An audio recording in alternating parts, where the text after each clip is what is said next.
let my hair breathe a little bit. I gotta let it breathe. All right. Let's get it, y'all. I think I'm gonna switch to this color here.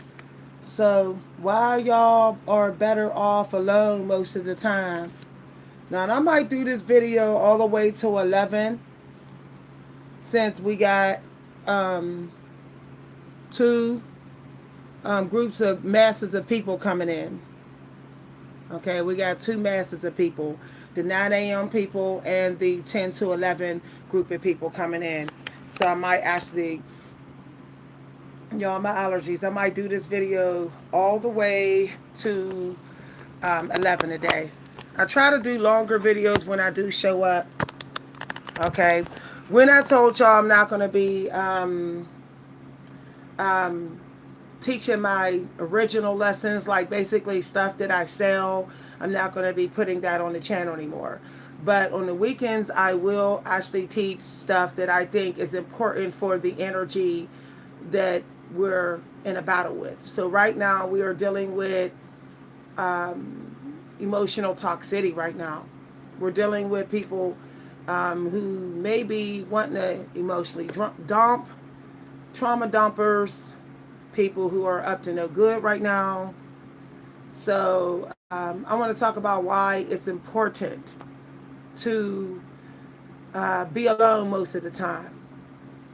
Okay? Now, this video is not going to be like, oh, just, talking bad about other people. That's not what this video is about. But I'm going to talk about both sides, okay? Why it's important to be alone most of the time. This means even in the presence of other people. So you can be, huh? Oh, yeah, huh? Oh, good morning. How are you? Yeah, I'm okay. I'm a little bit more rested. Thank you for asking. Okay. Thank you for asking. All right. So it's very important um, to be alone most of the time, y'all. Okay. And we're gonna get into this video. So I'm drinking one of my favorite uh, diet drinks, which is the Coca-Cola Zero Sugar. Okay, I like this drink. So I'm gonna be drinking this here. Wonderful if you're dieting in the morning and you want to keep calories out your body for long periods of time. This is a wonderful drink. Okay, if you want some flavor. All right. So I'm gonna do a whole video today talking about the new way I'm getting my belly to go down even faster. And I'll do a video talking about that. Hi, everybody. Let's get some incense going. I do feel like there needs to be some frankincense today. Need frankincense in the air. I can sense it, y'all. Woo! Yeah.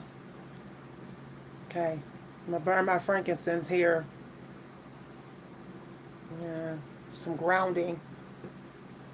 All right. I think I'm going to do some floor exercises today for grounding. All right, so let's get into it. I was trying to wait till we get more people in here. Some people are just finding the video. Put a little bit of lip gloss on. Be patient, y'all. We're waiting till we get more people in the video. Some people said I'm starting too early. They're saying they always got to do the replays, and they say give them time to get notified. All right, so how long I've been talking? 4 minutes. We're going to get started. Okay, this is why people need to be alone more often. Okay? Look, if you are divine, people don't see you as human. Like literally, like if you are divine, people are going to see you like a parent energetically. Even if you say, but I'm not their parent. So they're going to sense that maybe you're sought to help them. But let's say maybe you are not in helping energy at the moment. Maybe you're doing your own healing. Maybe you're working on yourself. But people really don't think like that. They're like, I sense that you can help me. I sense that you can get me through this. It's not that they don't respect your boundaries. It's your aura. See, our auras speak to each other. My aura speaks to yours. They communicate. We don't have to talk to communicate. Spirit communicates vibrations. So let's say you are on a healing journey, you're grieving, you are trying to get through your own spell work, you got some old karma you're clearing out. People are not thinking that when you show up. All they're thinking is my aura versus yours. The abilities and power that your aura have versus mine. And it's very metaphysical. See, our spirits are communicating while we're silent. It's a whole intellectual, metaphysical communication going on around us between our spirit, each other's ancestors, and family members. And sometimes people don't get the whole message that they should wait to share their feelings with you or ask you questions. They don't, they're not quite mindful of the Arcadian clock energy at the moment. They may be struggling with that specific chakra that's related to the current Arcadian energy moment. So this is why they're not getting like the other part to say, now is not the time for this energy. So, you can't say, oh, they're toxic and negative. Start looking at people who don't respect your energy boundaries as currently ignorant and not quite connected to their ancestors all the way to get the full guidance of how to be and not to be in that moment. Praise God for this video. This is what happens when you do grounding and you mind your business. See, this is the energy that you'll get. This is I'm talking to everybody.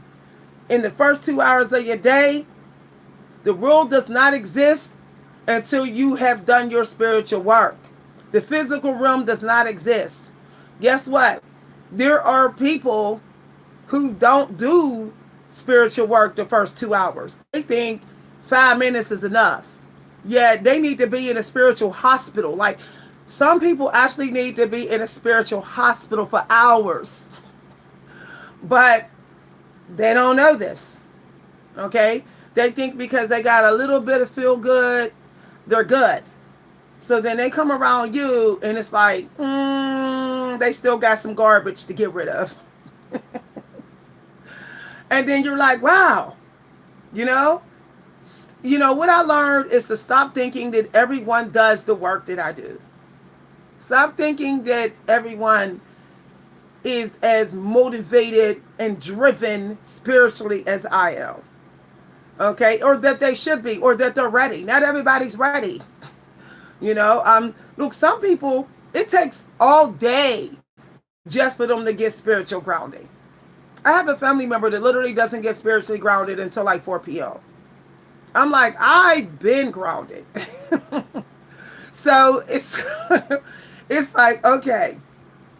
I guess I gotta, get used to sharing some of my spiritual wealth soon as it gets a little strong, because this person is spiritually broke. Do y'all know some people are in such deep spiritual energy debt that they're starved spiritually? They're starved. Some people haven't been to the playground, the park. They ain't pick up a book in years. They haven't gone for a spiritual walk or to Mecca or to whatever they consider to be Mecca. They haven't done that in years. Haven't burned no frankincense. Haven't done no affirmation in months. So, compassion, okay? You can have compassion by being present but not present. That is still being alone. Okay? When I say alone most of the time, I mean, even when you're showing up to people, if you sense that this is a person that's constantly spiritually starved or out of control, and you already know this, do not let your energy flow to them consistently when you're in their presence. Okay? Look, you can go on a spiritual vacation while people are around you. You can listen when you feel like listening. So when I say alone time, I mean also knowing when to disconnect from the energy flow when people are talking to you. So, hi everybody. Hi everybody. Thanks for listening. Somebody says facts though.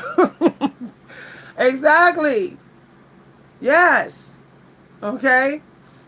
Like you don't have to hide away. You don't have to go in the mountain somewhere. But you got to know when to pull your energy back, give some, not give some, not give some. This is still you saying I need to be alone even while you're talking, because I see you're pulling. Start paying attention when people are pulling on your energy, when you feel like this conversation is like we're in a horse race, like we're in the Olympics, energetically. Pull yourself in. Go somewhere in your mind. This is you saying, I need to be alone. I need to be alone, because you trying to move this energy in a way that I ain't trying to move this energy. See, believe it or not, we are supposed to be adding and subtracting all day so that we can get more alone time, inward time. Just setting time aside ain't enough. People will bust through that. They will find a way. They will trick you. They will call you, call somebody else. Somebody else will call for them. Somebody will just step in your energy. You'll notice that random people are doing it out of these streets. So it's like you really can't avoid it, but you can avoid it mentally. Okay? You can avoid it mentally. Start carrying books with you. Have a set time. Have a set time you're going to give everyone. Okay? If you don't know how someone woke up and went to bed, everyone should have a set time to have your energy. See, our ancestors knew what time each other was waking up and going to bed, because they was like going to the tents at the same time, coming out the same time, and they was with each other. But understand that other people who have their own home, you don't know. You don't know. So they get a certain time. And if someone likes to suck up a lot of your energy in that window of time you gave them, you need to break that window up into small windows. Okay? So let's say that you have a sister or an auntie that tends to press on your energy and push on you and push on your energy and dominate the conversation and treat it like it's an Olympics. And let's say you said, well, I only do 30 minutes with this person a day. You need to break it up. So it needs to be 10 minutes in the morning, 10 minutes in the afternoon, 10 minutes in the evening, 3 days a week. Now, this person is definitely going to feel like you're cutting them off before they beat you to some imaginary artificial finish line. They're going to sense this. They may very well pull their energy back from you.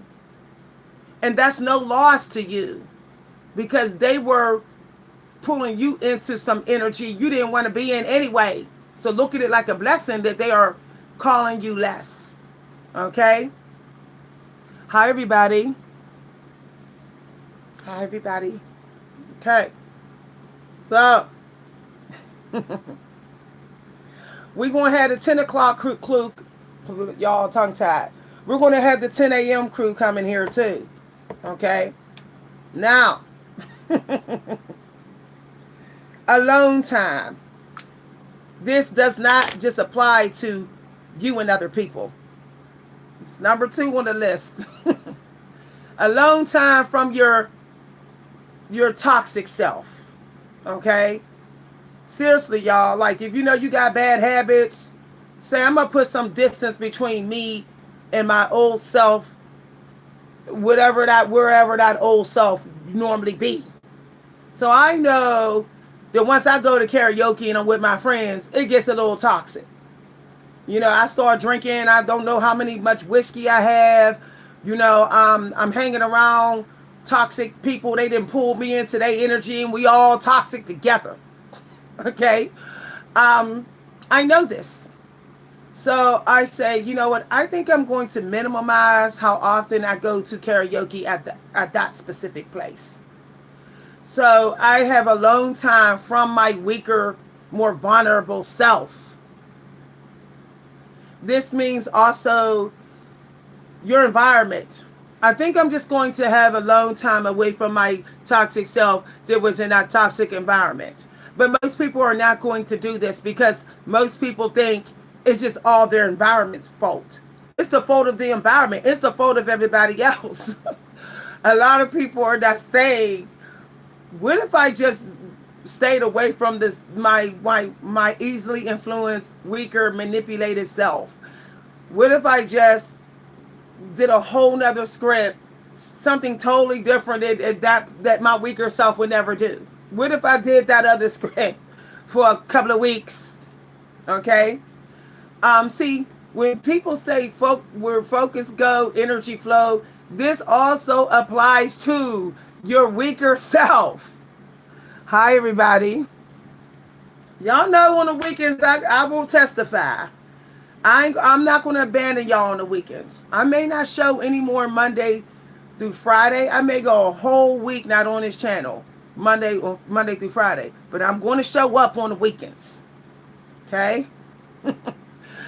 All right. So I'll always try to show up for y'all Friday through Sunday. All right. Okay. There's a lot of manipulative energy that goes on Mondays and Wednesdays. People like to, not respect boundaries on Monday because they mad that they got the Mondays. They mad that they got the Wednesdays. And I'm like, no, just because I'm a woman of color that looks strong don't mean you can kick me in my knees all day. Like, no. So I decided to put some distance between me and the apps, social apps, between Monday and Thursdays. It's like, I think I'm gonna fall back. If I do come up on YouTube on Mondays, it's gonna be very late. That way I didn't got my work in. Hey, if somebody want to kick me, it's too late. It's too late. I'm already on my way to bed. So that's another thing, okay? Showing up later. Telling people you can have these breadcrumbs. I got a little crumb energy. Go ahead and take it. I'm on my way to bed anyway. So that's how y'all can do it. Like, give people that 9 p.m. energy. Woo! They ain't getting much. They ain't getting the best of your energy. They getting the leftovers. That's you being a little generous, and it's okay because you didn't had your bite. You didn't had your cake of your energy. That's how I like to do it. Hi, everybody. I'm in a sassy mood today, y'all. Y'all better get down with this jasmine. Praise the Most High. I love me some jasmine and frankincense. Yes. So here's another way that you be alone. Okay, you can get a lot of alone time better off alone. It's because, look, people will get jealous over anything. Look, this world is programmed to do inventory, to compare. We have been raised to compare. Our parents have raised us to compare. This is sad. When we were little, oh, Johnny got that, I'll get you that. Oh, your hair is like this and theirs is like that. When really, it was really none of our business as kids what anybody else had and looked like. But we was programmed to compare. And it's a very hard mind script to get rid of. You know, you're going to fight that your whole entire life until you're old and you're like, there's no reason to compare. I'm old. But until you get there, you know, this is why it's really important to be like, you know, I'm in a good mood. And when I'm in a good mood, people are going to compare. Like, you know that you're always working on like optimism. If you're a covered and favored divine one, you know that your whole goal is get back to optimism. Optimism. Optimism. That's the difference. Okay? You will fight to go to optimism, and you do not wait on anyone to help you get it. That's the difference between people who are chosen to do God's work and people who are not ready in this life. People who need you. They will not voluntarily by themselves with nothing work to get optimism stronger again. Back. Get it inside them, deep down. Hold on it. They don't do the work with nothing. They won't do it broke. They won't do it. They're scared. They need you. So when you are optimistic and happy, they get jealous. They get jealous. They can't understand. And they ain't going to understand because they don't have the spiritual rank that you do. When you have a high spiritual rank in this life, you know that you have a personal responsibility to demonstrate the ability to chase optimism and not stop and not give up. Okay? Other people are waiting on you. The ones with the lower spiritual rank. The ones that are knights in this life spiritually. The ones that are pawns. Maybe they did something on the other side with their soul. Maybe their spirit has some sort of history of, you know, doing something bad, and it's not done clearing out the karma. So you got to be like, I need to protect my work that I'm doing for them.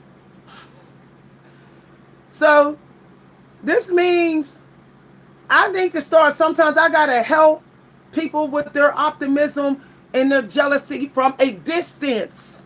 From a distance. Hi, everybody. Hi, everybody. Okay, already 6. Was somebody talking about that happened yesterday, y'all? Boundaries. Boundaries. See, this is what I'm talking about. Truth rises. Boundaries. You're doing what I'm talking about. Okay? You look at that big paragraph. Look at that big paragraph. Okay? That's something that's totally different than what I'm talking about right now. And this is what I talk about why it's important, y'all, to be alone more often. People are not thinking about your moment in the light. They're not, people will see that you're getting light and that you are in it and step right in, like somebody just did in this chat. Okay? What they don't understand is that you can never get that way. Okay? When you cut somebody off in the middle of a very critical lesson like this one, and you think that you're working with something, the energy goes against you. The energy goes against you. People are like, shut up. I'm trying to hear Miss V. Like, shut up. Okay? I'm just keeping it real. If you don't like this sass, I am not going to apologize, because this video is talking about boundaries.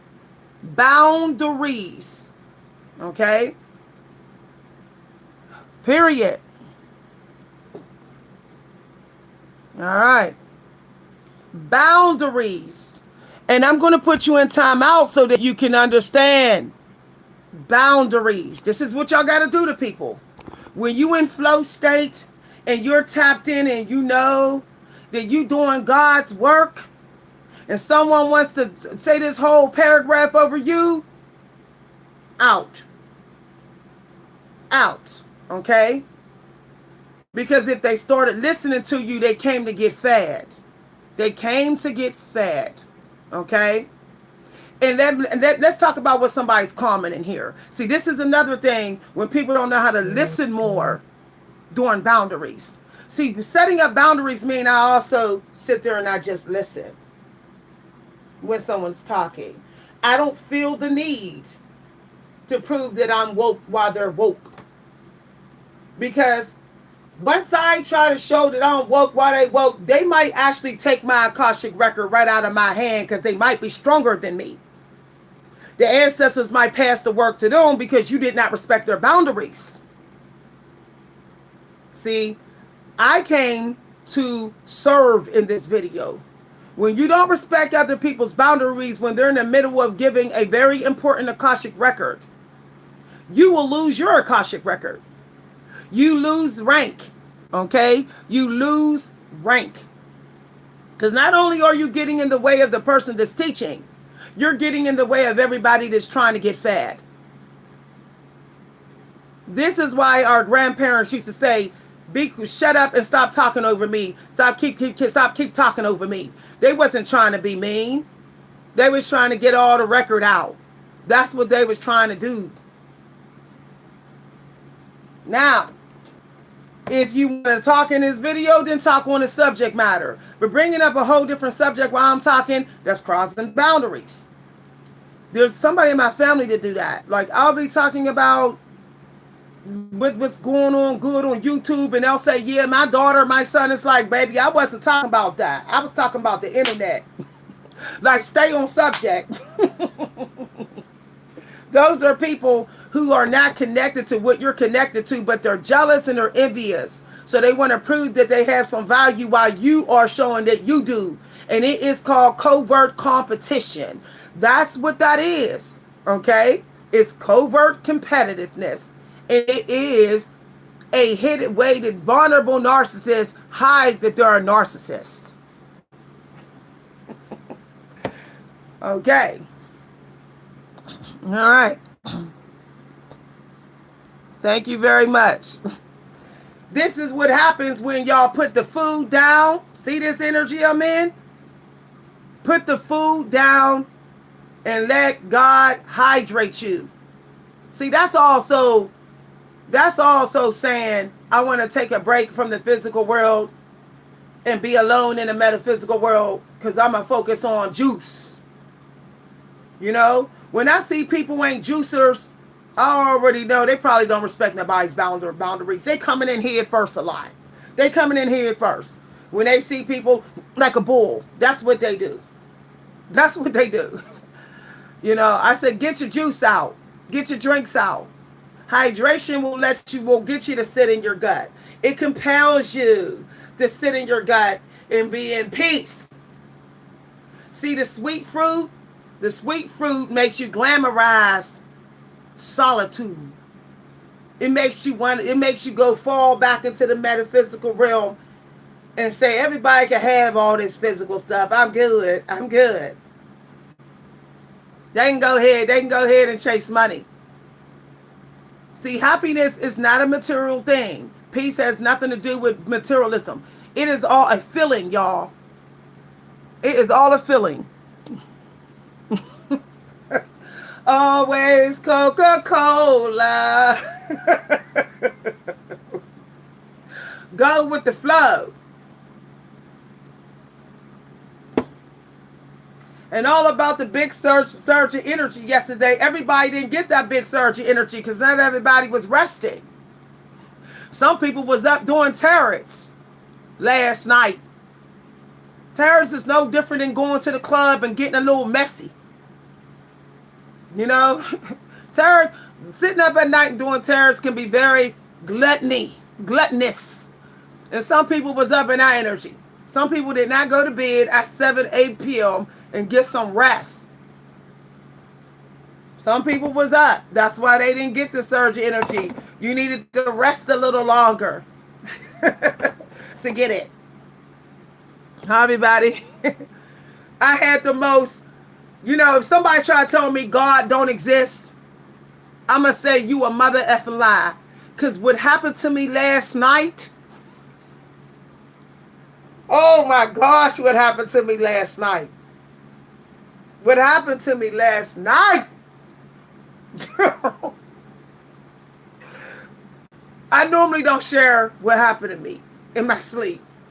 But last night, I went so deep. I traveled so deep. I think I went to the 25th dimension last night. That I was weird. I managed to get down into the bottom of the sea. That's how deep I went, y'all. And I was in the mermaid world last night. I know some of y'all like, what, Miss V? Somehow I surrendered. I surrendered so deep last night that I ended up in the mermaid dimension. You know, the mermaid world is way, way, way down in the sea where there's no oxygen at all. And there was beautiful mermaids all around me. Okay? I was like, y'all, I was like this. I said, I don't even know. What? So then I looked down a different path in the sea, and there was this beautiful large genie bottle with a long instrument, and it was gorgeous. And then it was like all these gems, y'all. And I was like,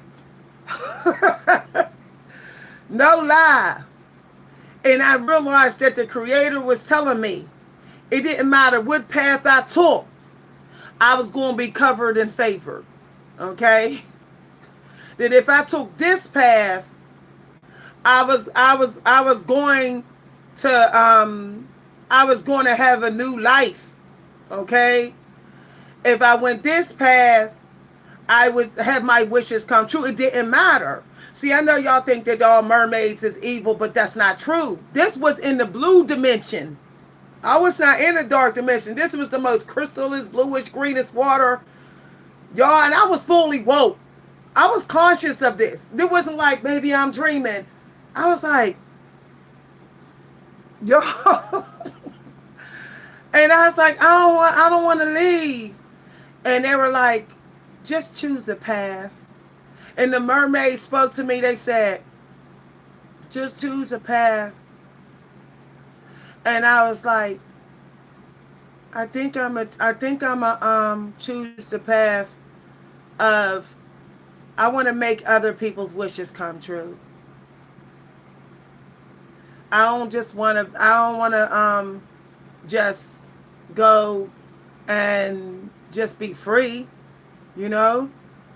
They were like, you can commit your life to making other people's wishes come true, or you can just swim with the herd and, you know, do work on the other side. I said, because what mermaids is doing work on the other side, y'all. I was like, no, I think I'll stay here and make other people's wishes come true too. And I made the right decision. So I woke up and I was like, I'm just going to have compassion.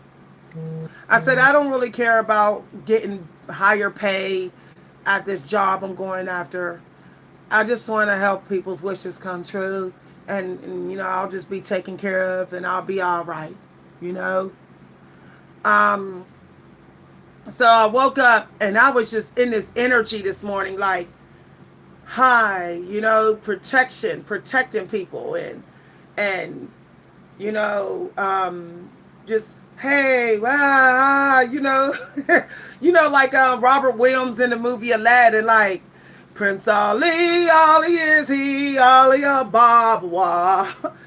I was in that energy, and it was like people thought I was crazy when I came in the store. I was like, hey, this is a wonderful place, blah, you know.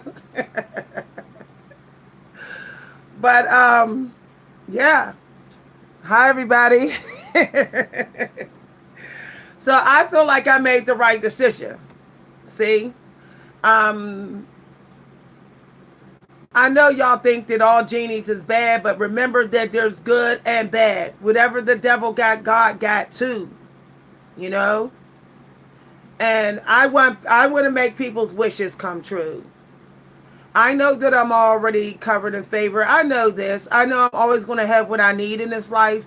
Every seer, every psychic, every priest tells me this. So I'm like, okay, let's just stop worrying and let's see how I can help everybody. Okay? I know y'all think that all genies do is make wishes come true. They also teach you lessons about making the wrong wishes, about being selfish, about chasing materialism. That's their lesson. That's why they do let you make wishes that are not exactly good for you. It doesn't mean they're evil. They're trying to teach you a lesson. So boundaries. Genies also teach you the importance of boundaries. When you are being obsessive with your boundaries, and when you are in the way of other people's boundaries by making wishes that don't belong to you. Y'all praise God for this video. Okay. So some people need to realize that just be careful what you wish for at this point. Be careful what you wish for.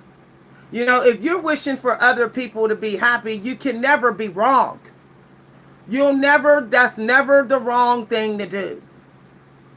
Because wishing for other people to be happy and people to have breakthroughs is also protecting other people and yourself. See? The sacrifice of saying, I want everyone to be happy and I do too.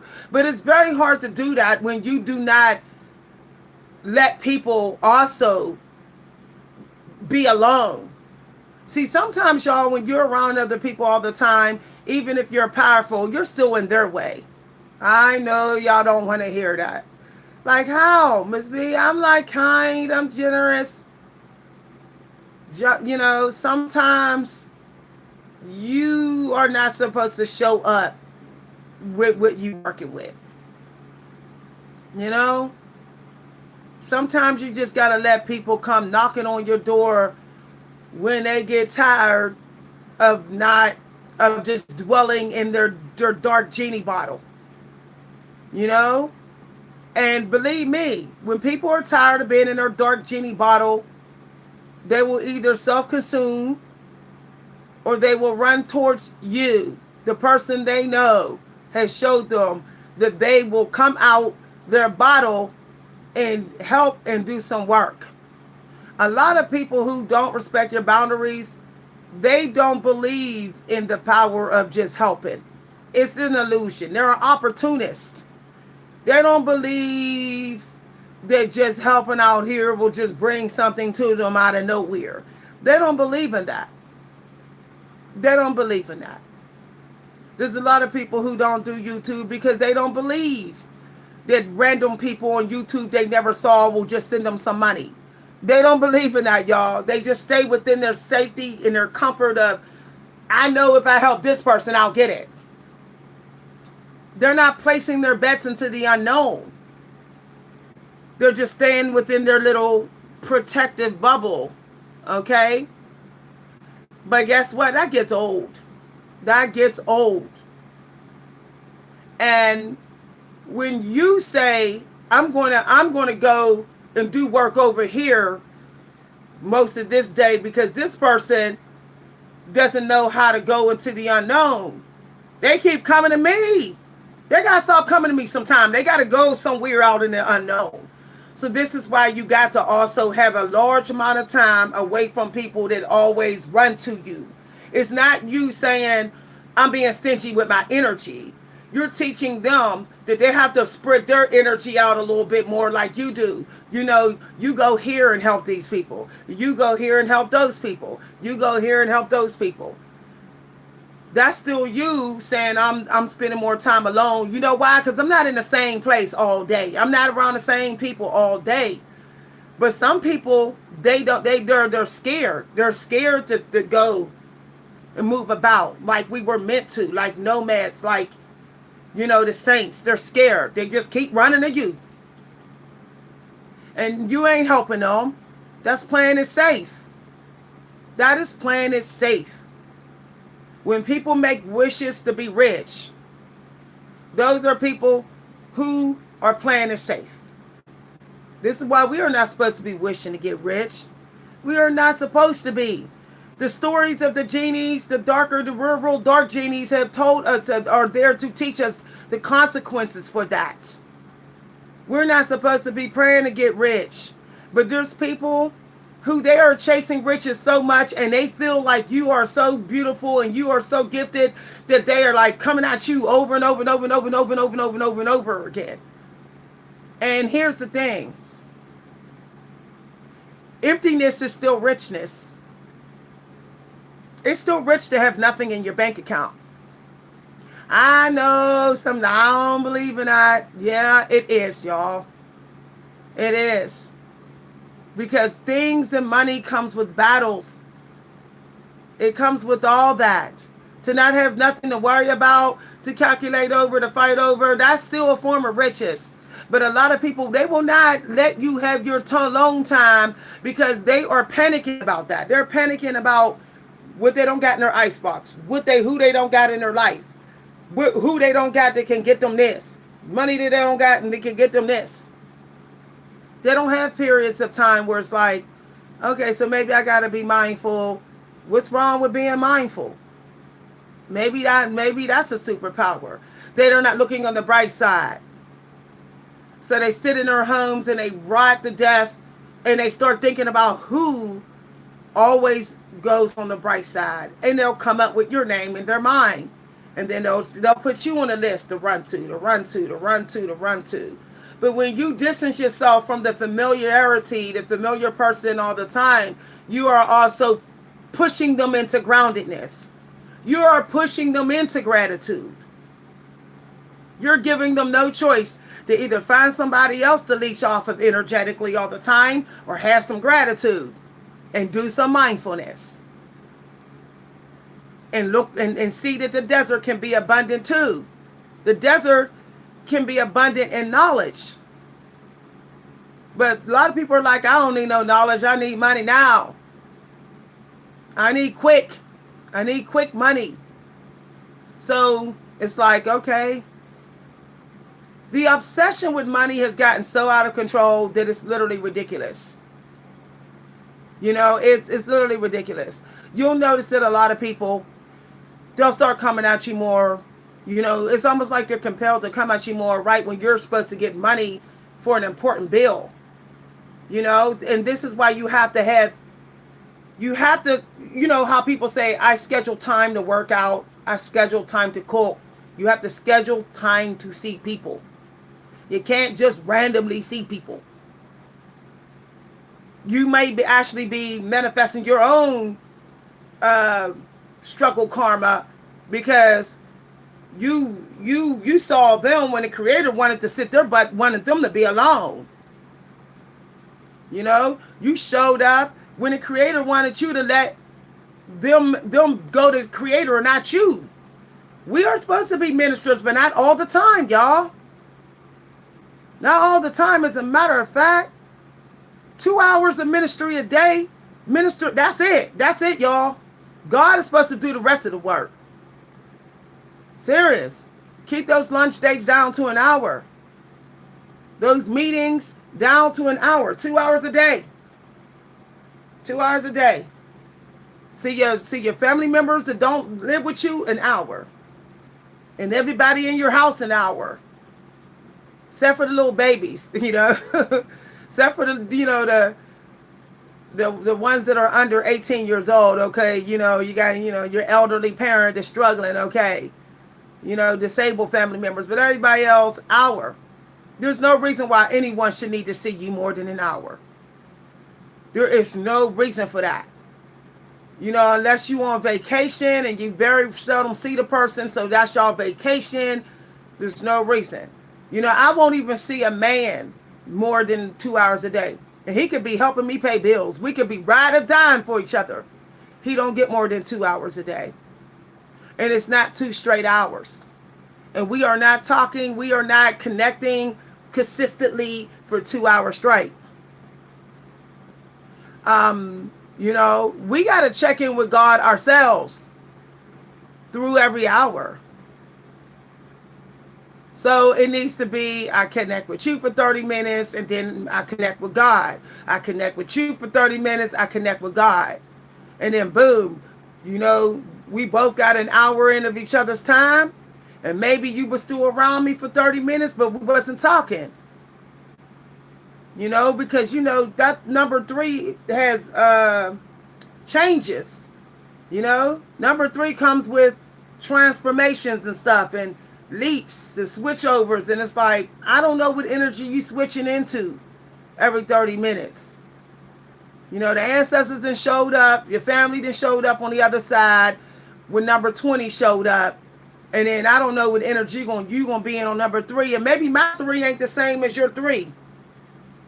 So we're gonna have to go separate ways on the next 30 minutes. You know? We might be in the same room or same house.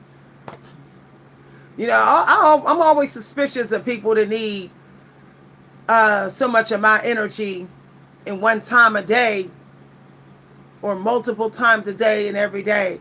They're on my suspicion list as maybe there's something be in my way. Maybe there's something to, you know, mimic and shape shift. They, you know, I consider those people suspects as possibly shape shifting into me behind my back.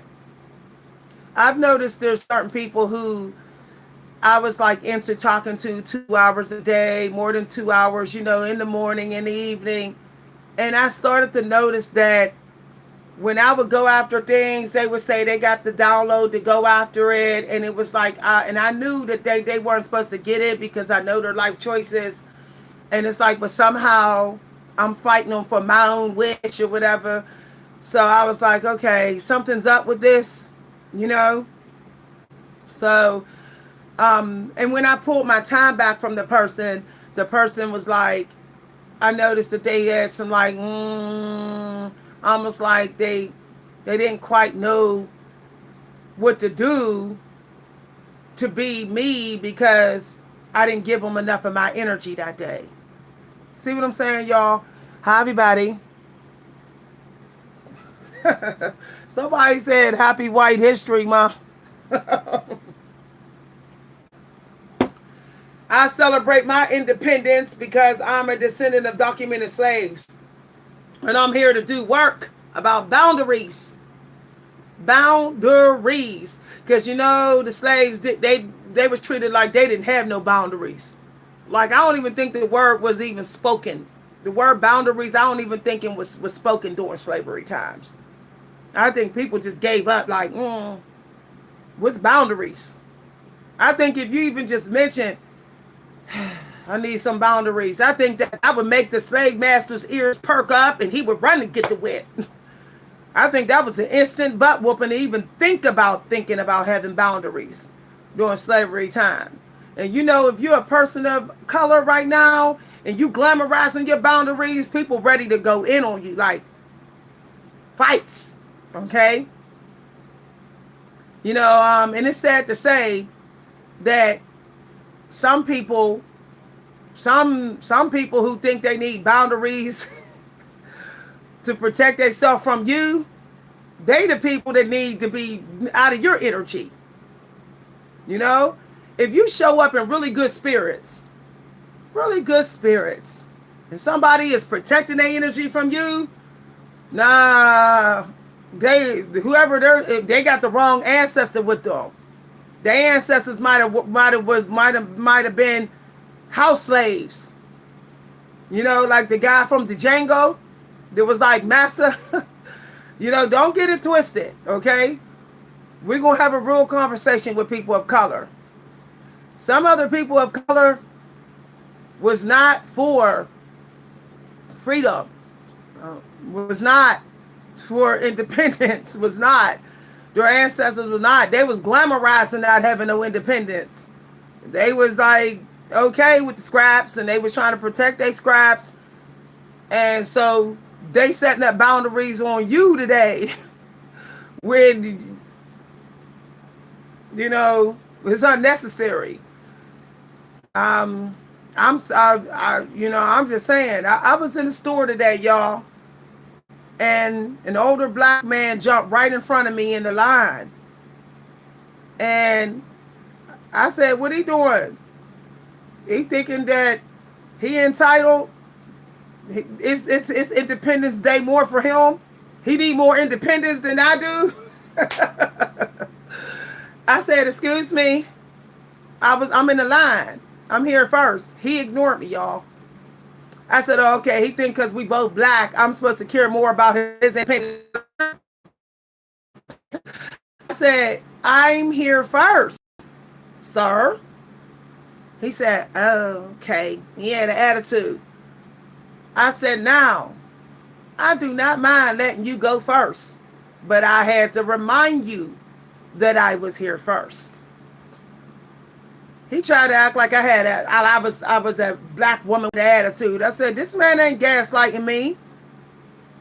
Now, I'm willing to let you go first, but I want to let you know that until you recognize that I was first, I'm not going to let you go first. All because you black too. No. My independence apply everywhere. I don't care if I'm in a black neighborhood, white neighborhood.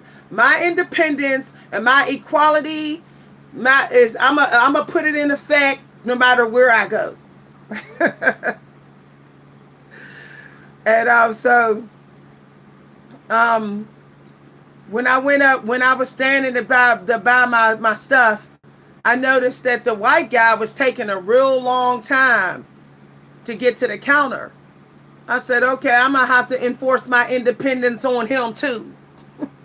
So I went over to the white guy and I said, excuse me, y'all, he was standing there for like 10 minutes refusing to go to the counter and check me out. I said, I'm here.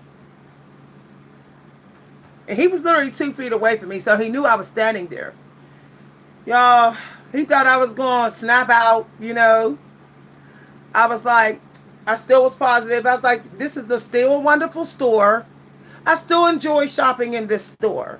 It reminds me of a store in the 90s. I don't enjoy you and the dude that jumped in front of me in the line, but the store, it still serves. You don't serve. So I walked out of there, and then I saw another dude. He went over to my car and tried to see what was in my car. So I went in and told the white dude that didn't want to serve me. I said, there's a dude outside looking in people's cars. He came over and looked in my car. Yeah, my independence. Protect me too. Protect me too. Protect my car in your parking lot. Get these criminals out of this lot.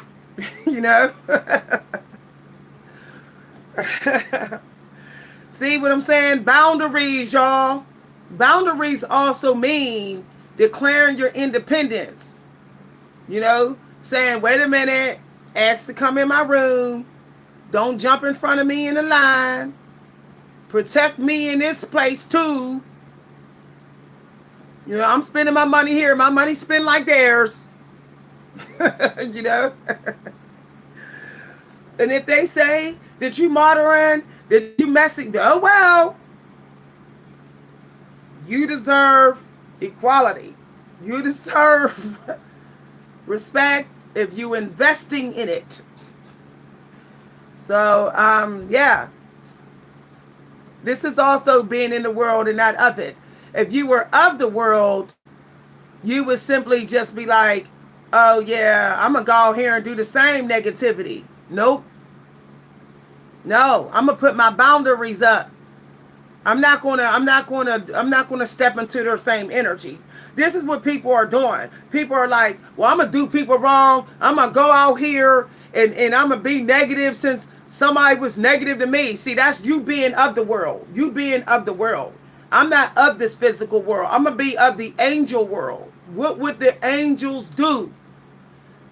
They would speak truth, respectfully, with self-respect, and they would switch right to positivity, positive energy, full force. and go towards the sun. That's what the angels would do. They wouldn't say, I'm gonna go towards the dark and be dark. This is it. I was mad about what happened at the gas station. I'm gonna go out here and beat somebody up energetically because I'm pissed. That's what a lot of people do. That is of the world. See, before I decide now to switch to a certain energy, I say, is this the common? Is this too worldly, physically? Because if it is, it's probably the wrong energy to be in. Hi, everybody. Oh, thank you very much. I say, is a lot of people currently in this energy. Let me go check my scripture number if I need confirmation. You know, I'm not going to listen to the ones. First of all, one thing I found out about boundaries is sometimes you got to set up boundaries on the scriptures. I know some of y'all Christians are like, shut up, Miss B. Yes, sometimes you got to set boundaries with the scriptures. And I'll talk about that. Maybe I'll do that as a part 2 later today for the evening people to come in. Yes, y'all. All scriptures ain't sent by God. You got to pay attention to the energy that came with that scripture. But so let's say your scripture be like, show compassion, show compassion. And you're picking up that a lot of people ain't compassionate out here right now. You're sensing it. Then you shouldn't be like, I'm not going to have no compassion. Obviously, a lot of people are not compassionate. That means they're not closer to the scriptures that would generate wealth in some way. See? So if you just stick with the fact that the energy of your scripture number and what you thought you should do matches, then you're on your way to wealth in some way, to a breakthrough as well, while everybody that around you ain't. Okay? I know we're like, we're like, first of all, this is what I say. Okay, let me finish what I was gonna say there. I know we're like, well, you can send their energy back to them. You can send their energy back to them without saying a word. You can also send their energy back to them by speaking the karma that they're going to get. You can send their energy back to them by not delivering the energy they don't deserve. Okay? When someone crosses my boundaries too much, I'd say, what energy don't they deserve? So that's how I send their energy back to them, and that's how I punish them. I say, let me avoid blessing them because they're not ready for the blessing. They're not ready for the blessing. For example, today when I was in the store, I would have gladly said, how's your day, to the people in the line, what's going on, wonderful greetings. But when I saw that he jumped in front of me, I said, he doesn't deserve the blessing of my greeting. He doesn't. He does not deserve a compliment. He does not deserve a sunny greeting. So I didn't give it to him. So if he was looking for any validation of his power from a spiritually powerful woman, he did not get it because he disrespected my boundaries. Now, I did stick with the scripture. The scripture said, stay positive and focus on making people's wishes come true who are worthy of the wishes. Not the people who aren't worthy of life support. So I didn't give no life support. Believe it or not, a warm greeting is still life support. The fact that you acknowledge the person can actually do wonders for the person's spirit. When you sense that person don't respect you, no greetings. That's boundaries too. It just doesn't matter if they're the same race. So what I decided to do is I asked myself, did this person respect my energy yesterday? If they didn't respect my energy yesterday, they get no morning greeting this morning because they need to go to God and get grounded and clear out their energy. They're not worthy of sun. They're not worthy of sun. Sun is something that is it's supposed to be earned. This is the lesson that Mufasa was trying to give Simba.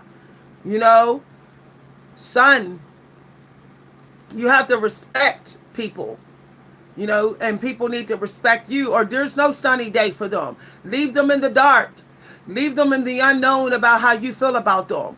Leave them in the unknown of whether you even know they exist. Whether they don't get no guidance. I know you're like, let me give them some guidance. Nope, they have to ask for it. If they don't respect you, they need to ask for it. They need to directly come to you humbly and ask for it. Otherwise, you don't got it to give. People that don't respect you is also running on arrogance and narcissism. Okay, if you rush in to help them and you know they don't respect you, then you're getting in the way of whatever grounding that their ancestors are trying to do for them. You're getting them off the hook. You're letting them cheat energetically.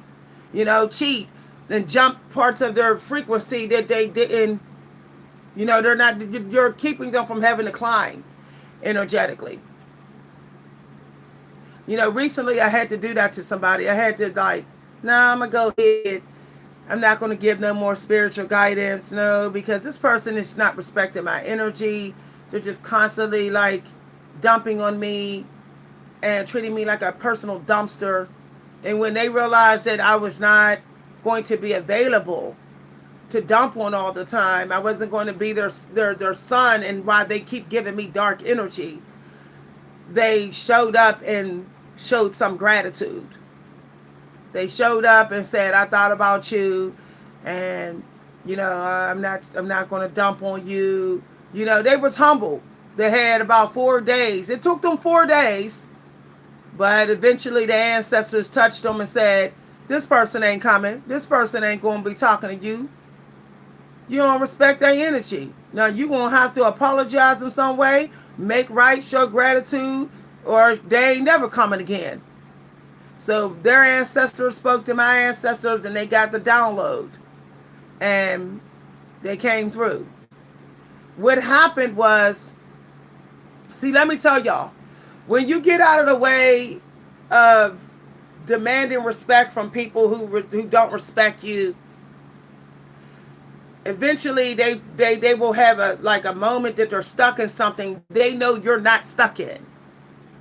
And your ancestors will like talk energetically to theirs and tell them, hey, you got to do something to make right with this person. And your ancestors will tell them how to make right with you. Now, of course, they got free will where they'll be like, no, I'm not trying to. And they'll run around out here to try to get out of their karma some other way. And they'll just stay in it for a very long time. And they'll try to trick somebody who's naive to get out of it. And then they'll just get back in it even deeper.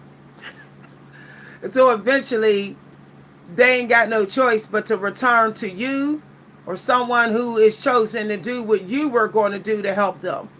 One way or another, they're returning to your frequency, a part of your frequency, to make right. One way or another, they have to go back to your type of energy. So what happened, I'm going to give y'all an example. Today, somebody had to come, 2 days ago, somebody had to come back to me, and they ended up giving me a manifestation. My ancestors told them, you have to give her this because you crossed her boundary so bad that she ain't coming in with no help no more. She ain't coming in no more. You're gonna have to sacrifice. Gonna have to make a sacrifice to even get her to reconsider to give you her energy. So I think what it was they was going to get themselves something at the store, and my ancestor told them, nope, you're not allowed to get it. You're going to have to give something to her. And Look, I got something to tell y'all. Some of y'all don't know. Some people know that every time they come around you, suddenly their karma goes away. They know this. They'll never admit it to you. That every time they connect with you, lay with you, hold you, talk to you, all of a sudden, whatever, some karma clears out. They notice the patterns.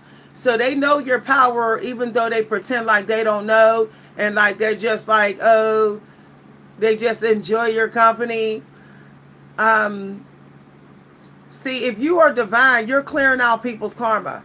I just automatically, it's just a natural thing you do. You're naturally going to be a receiver of their toxicity. But your ancestors is going to clear their toxicity out of you. Okay? So you need to look at like, okay, you're actually just physically a gift to people. And you need to ask yourself, is people worthy of my spiritual presence? Let's take off what you got to give. Take that off the table. Are people worthy of my spiritual presence? Once you know your powers, are people worthy of it? Because they're going to get it soon as you just show up. You cannot keep people from getting some sort of powerful blessing from you when you just show up. You just can't. Okay? Especially if you loved them before, if you helped them before. So before you pick up the phone, be like, am I ready to bless this person? Am I ready? Are they ready? Do I sense that they need it? Was something about the last conversation I had with them told me they were worthy of the blessing they're going to get from my spirit. And if you can't quickly say, yes, they was trying to do work. They was trying to do work like me. They really was trying to like, you know, get things going. They was mindful with my energy. They was paying attention to how I was feeling, so they would be mindful of their energy. If you can't, like, if it's not almost a quick yes, be like, nah, I'm going to pull my presence back from them. I'm going to give them more time alone. I'm going to give them more time alone for their personal karma discipline that their ancestors got to do for them. I'm going to let their ancestors handle it. Okay? You know, but let me tell you, sometimes you got to stay away. Never go back. And it's not because you're punishing them. It's because that person might have took way too long to recognize the help and respect that you were giving them. You know, maybe they held you up for a season. So that kind of maybe put you behind a couple of years in your life for a manifestation. So that means, you know, they're going to have to go somewhere else. You know, maybe they got to pay that karma till they die. You know, I've had people say, I'm coming around to appreciate you, to work on this with you. You know, I'm getting old. And it's like, so you're getting old? That's why you came back? No.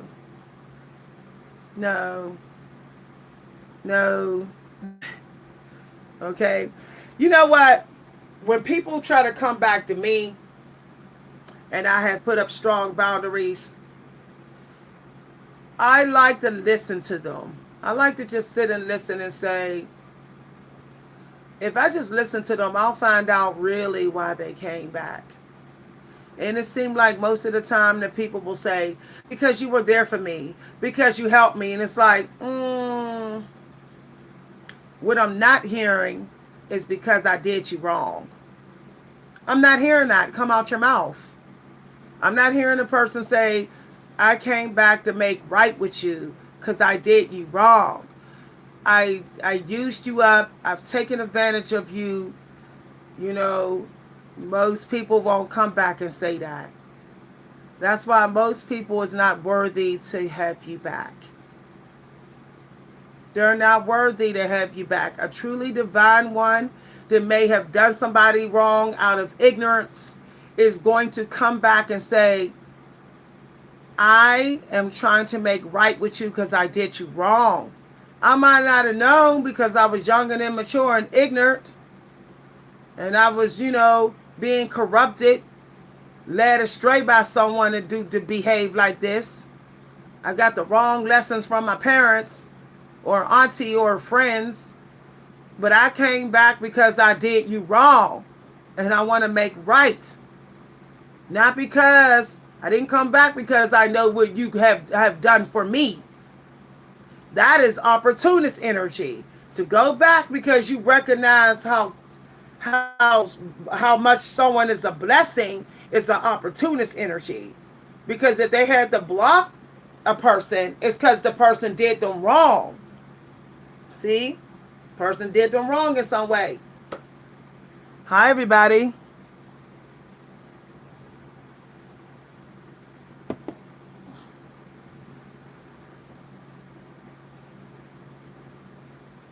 Exactly. Exactly. You have got to let people take time. This is it. You have got to let time. What you did, you may not know you did this. I'm talking to the person who commented. You let people take time to recognize who you are. Now, you know why they didn't come around? Some of them didn't come around because they figured out who you are. And they're jealous. They figured out just how much of a blessing, more of a blessing you might be than they were. They're jealous. They're trying to keep up, find a way to keep up. Maybe someday before they come back, before they check in on you. And then the other people, they ain't coming back because they're ashamed and they know you might hold them accountable. They're ashamed that they stayed away when you was chasing them. That they didn't prove to you that, hey, they want to be in your life too. They're ashamed. They're ashamed. Prideful. So the other reason why these people ain't checking on you, even though you kept your distance, to see what they was going to do, you wasn't chasing them no more, is because they still there. They still got some way to keep track of you, so they don't feel like they need to come check on you. This is real, y'all. There's people that only came checking up on me because I stopped posting on Facebook. Because I stopped posting on TikTok. I stopped posting on Instagram. I stopped talking to people about my life. And all of a sudden they calling and saying, I ain't heard from you in a long time. It's like, no, it's because you ain't heard from me online. You wouldn't have called if you was able to check up on me online. Most of the time people never go away. Never go away. They're still trying to find a way to keep a little bit of track of you.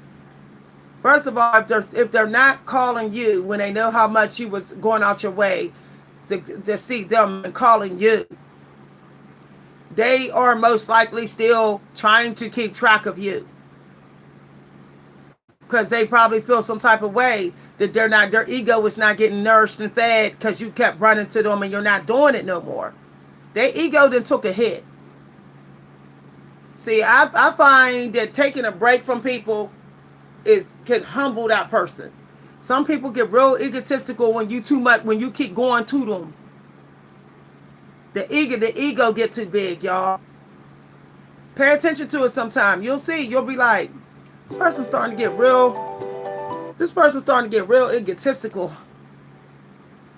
It's like every time I help them, they switch to like cocky, almost like, okay, now they're like me, we the same. They start talking like this we instead of like us still being individual. I had somebody recently that kept saying we, but then switching to like me and then they and then me. They kept switching. But it was always when we started talking about money. I said, if we are we, why does it keep switching to them and then me when money's on the line? I'm like, no, there is no we. I said, there is no we. I'm being tricked here. 17:07 on the clock, y'all. 17. Why did I say 17:07? 17:17 is on the clock, y'all. Praise the Most High. 17:17. Hi, everybody. You really want to see if somebody deserves to be in your world, or you should be in your own world away from people. Start putting money on it. Start bringing money into it and see what happens. See what happens, y'all. Serious. You'll see. Like, start telling people, I want paid for my service. You know, oh, you need help, I need paid. Oh, you need a ride, I need paid. We gonna meet up. Well, we just trying to make some money out here. You'll see, like, a lot of people will be like, no, I'm good. I'm making money. I'm trying to make some money. You know, I just made some money earlier. They'll switch to it. It's like, nah, see, you for lunch date. Your lunch date. Your lunch date. And we split the tab. You're a split the tab lunch date. Serious. Start talking about money, gifts, and exchanging stuff and exchanging work. You'll see. You'll really find out who you need to protect your energy from. Dead serious. Start asking people, you got some work for me to do, to pay me to do some work for you?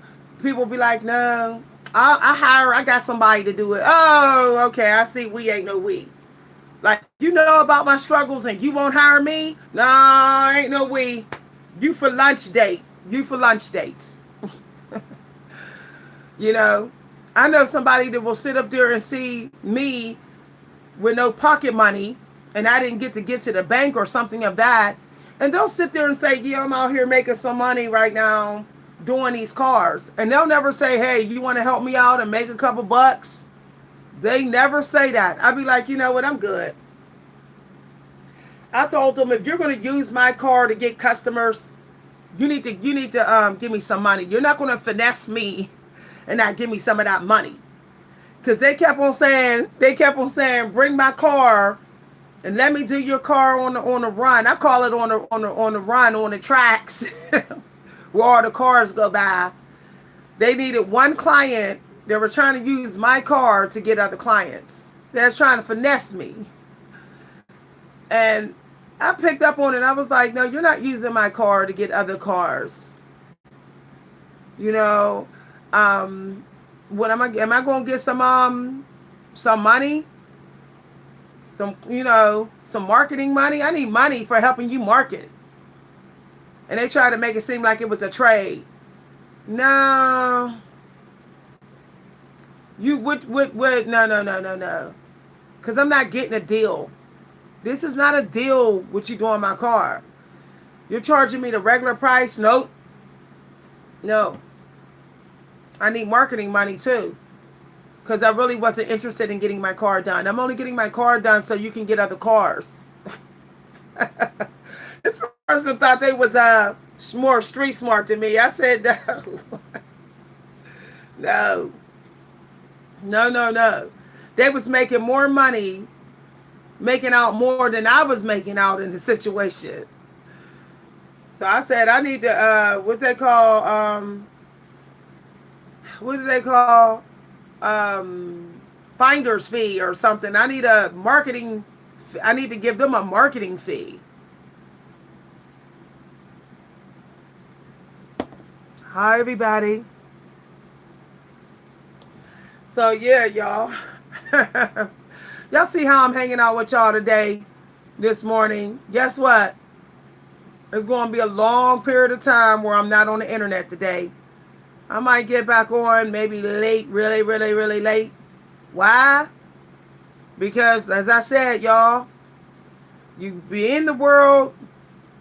You should actually be less of the world more than you're in it. Serious. Spend 6 hours at the library and 2 hours of the world. Like, start calculating how much time that you actually spent of the world. You know, matter of fact, if you haven't done it, do inventory over the last 2 weeks. You can pretty much can see what's been getting more of your energy than you. What's been keeping more of your energy than you? I started to notice that I was going to these events, 3 hour events, activities with family, friends, all of this. And then my cats were getting more energy. My employer was getting more energy. And I was always left with 1 hour. And I'm like, this ain't going to work. This ain't going to work.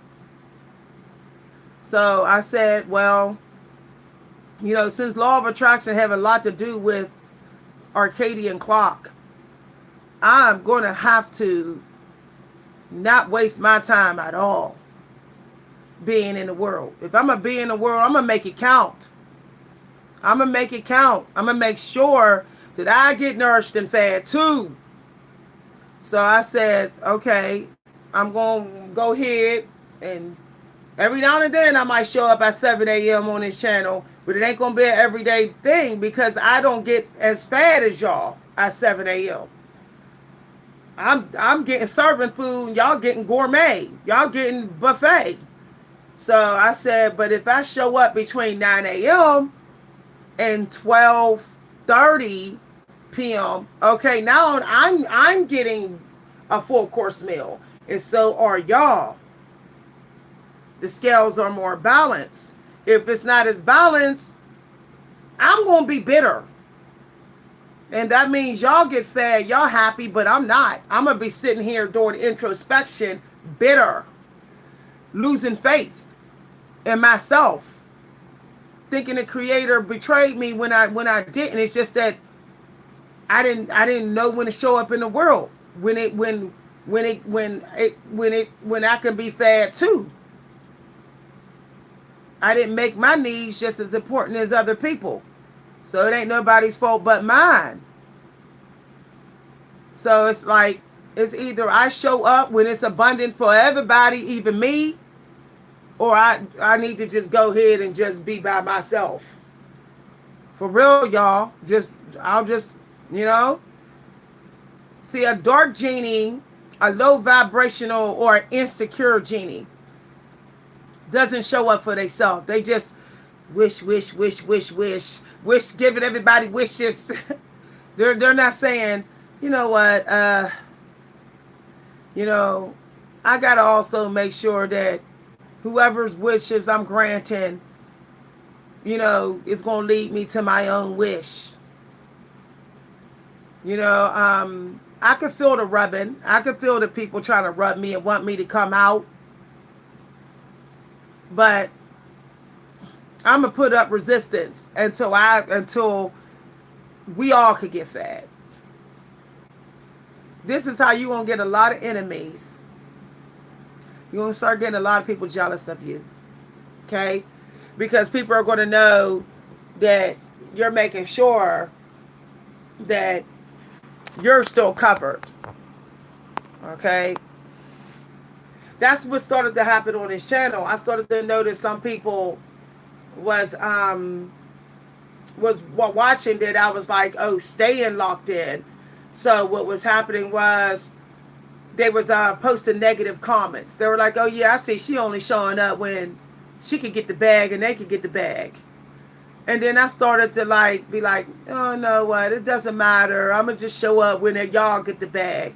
And then it just started to give me an emotional block. See, when you don't care that you get covered in favor too, you get blockage in your gut and your intuition will struggle. You cannot get strong intuition without thinking of your own needs too. Intuition is deeply connected with self-care. It's deeply connected to that, y'all. So, if you gotta, distance yourself and say, well, I'm gonna show up when that person is ready to serve me too, or I'm not gonna show up at all. Okay? And that's it. That's the breaks, I think I'm gonna watch the movie Grease today. That's the breaks. He says, I got a reputation to protect. You got a spiritual reputation to protect. For real, y'all. Like, this is real. uh, you can get a bad reputation on the other side. So, spiritual reputation. You can get a bad spiritual reputation when you are a people pleaser. People do talk about you. I know people think everybody always say good things about you because you overly generous. No, there's people to be like, ooh, you're a fool, you're a pushover, you're thirsty. It's like, no, see, that's bad spiritual reputation. You need three things: a good spiritual reputation. You need good spiritual sleep. And when you a people pleaser and you always got to be in the world giving and giving, you when you go to sleep, you slipping into the dark. Okay, it makes you spiritually weak. Then the demons can get closer to you when you go to sleep. People that believe that they deserve wealth and they deserve to be blessed just as much as anybody else, they get an invitation into the spiritual blue realm. You get invited. The door opens to you. It's not going to open to you if you're in like you're not worthy. Look, let me tell you something. You worthy, broken, nappy headed, toothless. Okay, nobody knows how you got that way. Okay, it doesn't matter what you look like. It's a matter about your behavior. If you know your behavior is approved by the forces that decides who lives and who die. Okay, if you know your behavior is approved by that, you are worthy. And you go to sleep on that. You go to sleep thinking about your behavior towards myself and behavior towards everybody else. You do inventory before you go to sleep. I've exercised today. I washed up in some way. I did something for myself. I did something for other people. I did something for my home. Who cares about how much I did? I did something. It's all checked off. Something for the home, something for my family, something for me, something for the community, something for God, directly for God, something for spirit. It's all there. Now, and I'm going to think about this. I'm going to remember this. I'm going to reflect on all this before I go to sleep. I'm going to wash up and I'm going to cover the mirrors because I don't need to see me. I see me because I know how I behaved. Because I know how I behaved today, I have seen me. I have seen me. So I'm going to sit in that. I'm going to sit in that for about 2 hours. 2 hours before to go to sleep. Even if I'm watching a movie, I'm sitting in that. 40 minutes before I go all the way to the sleep, I'm sitting in that. I'm sitting in it. And then the blue dimension will open up to me. Okay? Hi, everybody. You cannot base your value on what you look like. You might have been weak at one point, ignorant, young, corrupted, beat up, battered and bruised, traumatized. You can't base it on none of that. Maybe you didn't know something. That's how you got that way. So, like me, nobody ever taught me to floss my teeth growing up. No parent ever told me, never skip flossing your teeth. A lot of black folks was never told this. I don't know if it's passed down through generations, grandparents and grandparents, something about our ancestors being slaves. They maybe they didn't know nothing about flossing. I never heard this phrase, floss the teeth that you want to keep. All I heard was brush your teeth sometime. That's what you're told when you grow up poor. That's what you're told when you grow in the ghettos. That's what you're told when you grow up as a latchkey kid. I was a latchkey kid. We were told just brush your teeth. Okay? We wasn't sat down and went through all the steps very carefully and was told, take fluoride pills. Go get your fluoride teeth clean. Fluoride. This is the difference between this toothpaste and that toothpaste. We weren't told that, so we were ignorant. Don't put all the blame on you. Don't put all your ignorance on you. Say the world is still responsible for this. So I can't go to bed with self-hate. That's a lot of weight to put on yourself. Like, that's a heavy burden. This is all my fault. No, it's not. Somebody was supposed to be saving you. The people in your family, your parents and your friends that said they love you. The guy that told you he loved you and kept sleeping with you, he was supposed to be saving you too. The minister that when you was going to the church and he saw your weaknesses right before his eyes, he was supposed to open his mouth and come in and save you. The people that smiled in your face and said they love you and they saw you had yellow teeth and your breath was stinking, they should have said something. They should have came in and helped you. They claimed that they was a part of the church. They claimed that they cared about you. So it's not all your fault. Okay? It's not all your fault. Tell yourself, this is not all my fault. This is not all my fault. This is how you don't get stuck in self-hate. And self-disgust. When you say this is part of the world's fault, you will get up and do something about it. And you will keep people in your life who want to do something about it. You'll say, never again will I deal with people who saw my ignorance and didn't say nothing. Matter of fact, if I happen to discover my ignorance and fix it, I'm going to go out to them and say, "How did you see me? Did you see me? Did you smell me stinking like this? Did you see my breath stinking? Did you see it? Yeah, you did. Why didn't you say nothing? You say you love me. You say that we're flesh and blood. You said you were saved. Okay. Why didn't you say nothing? Saved people save people. Saved people, people who are in the process of being saved, saved other people. Save other people. Okay? And they don't care if they're not liked. Oh, so you're not going to like what I said. At least I'm trying to save you. I'm trying to save your spiritual reputation. You'll thank me later. You will thank me later. How many of y'all have got mad at God because God gave y'all a hard lesson? But you knew you needed it though. Once it worked out, you was like, man, I'm glad I got this lesson. And if people don't listen to it, so what? But people are still responsible for you. This is what I said at my father's funeral. This is why I asked God to forgive me when my father was drinking himself to death. I know y'all like, why are you asking yourself to forgive you? Because I was still a human being and he's still a man. And because and even though I'm his child, I was still responsible for him. Yeah, I'm sorry to tell y'all. Y'all still responsible for your parents when they get older. When they get grown and they make mistakes, how long y'all gonna hold grudges? Like, how long y'all gonna do that? How long y'all gonna keep on throwing people's weaknesses in their face? When you going to come in and say, let's forgive each other and let's make this work? Let's make this work. What can we do to help each other? Did you step up and say that? Did you say it right to their face? No. So you need to ask for forgiveness too.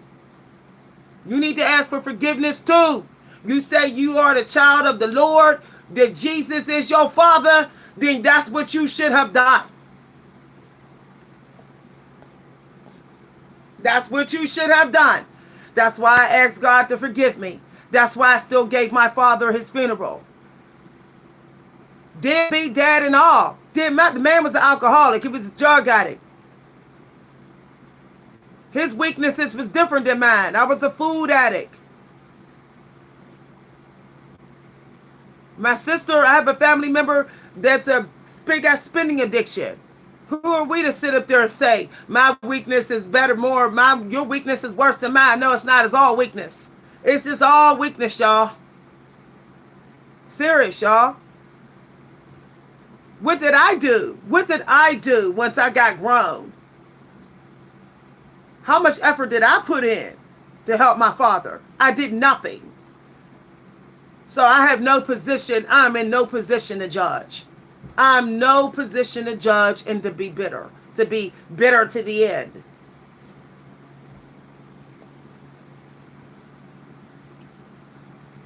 I didn't say mistreat you while you try to help. That's not what I said. How did you paste that together? Okay, let me say it again to get some clarity. I didn't say mistreat me while you're trying to help. That's not what I said. First of all, you can help somebody at a distance and don't be mistreated. You can. So what's your excuse for that? What's your excuse for that? I'm not trying to pick on you, but let's get real. I can still help somebody and still protect my energy. God helps us and still be like, I'm up here, y'all down here. So you can still do it. Okay, you can still put something in their mailbox. You can still send some emails to them. We're not supposed to just give up. I just give up entirely.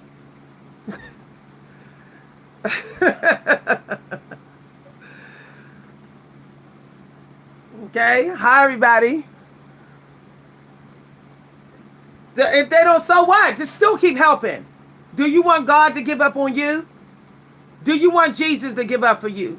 Christian people, if you're Christian, Catholic, doesn't matter. Do you want Moses to give up on you?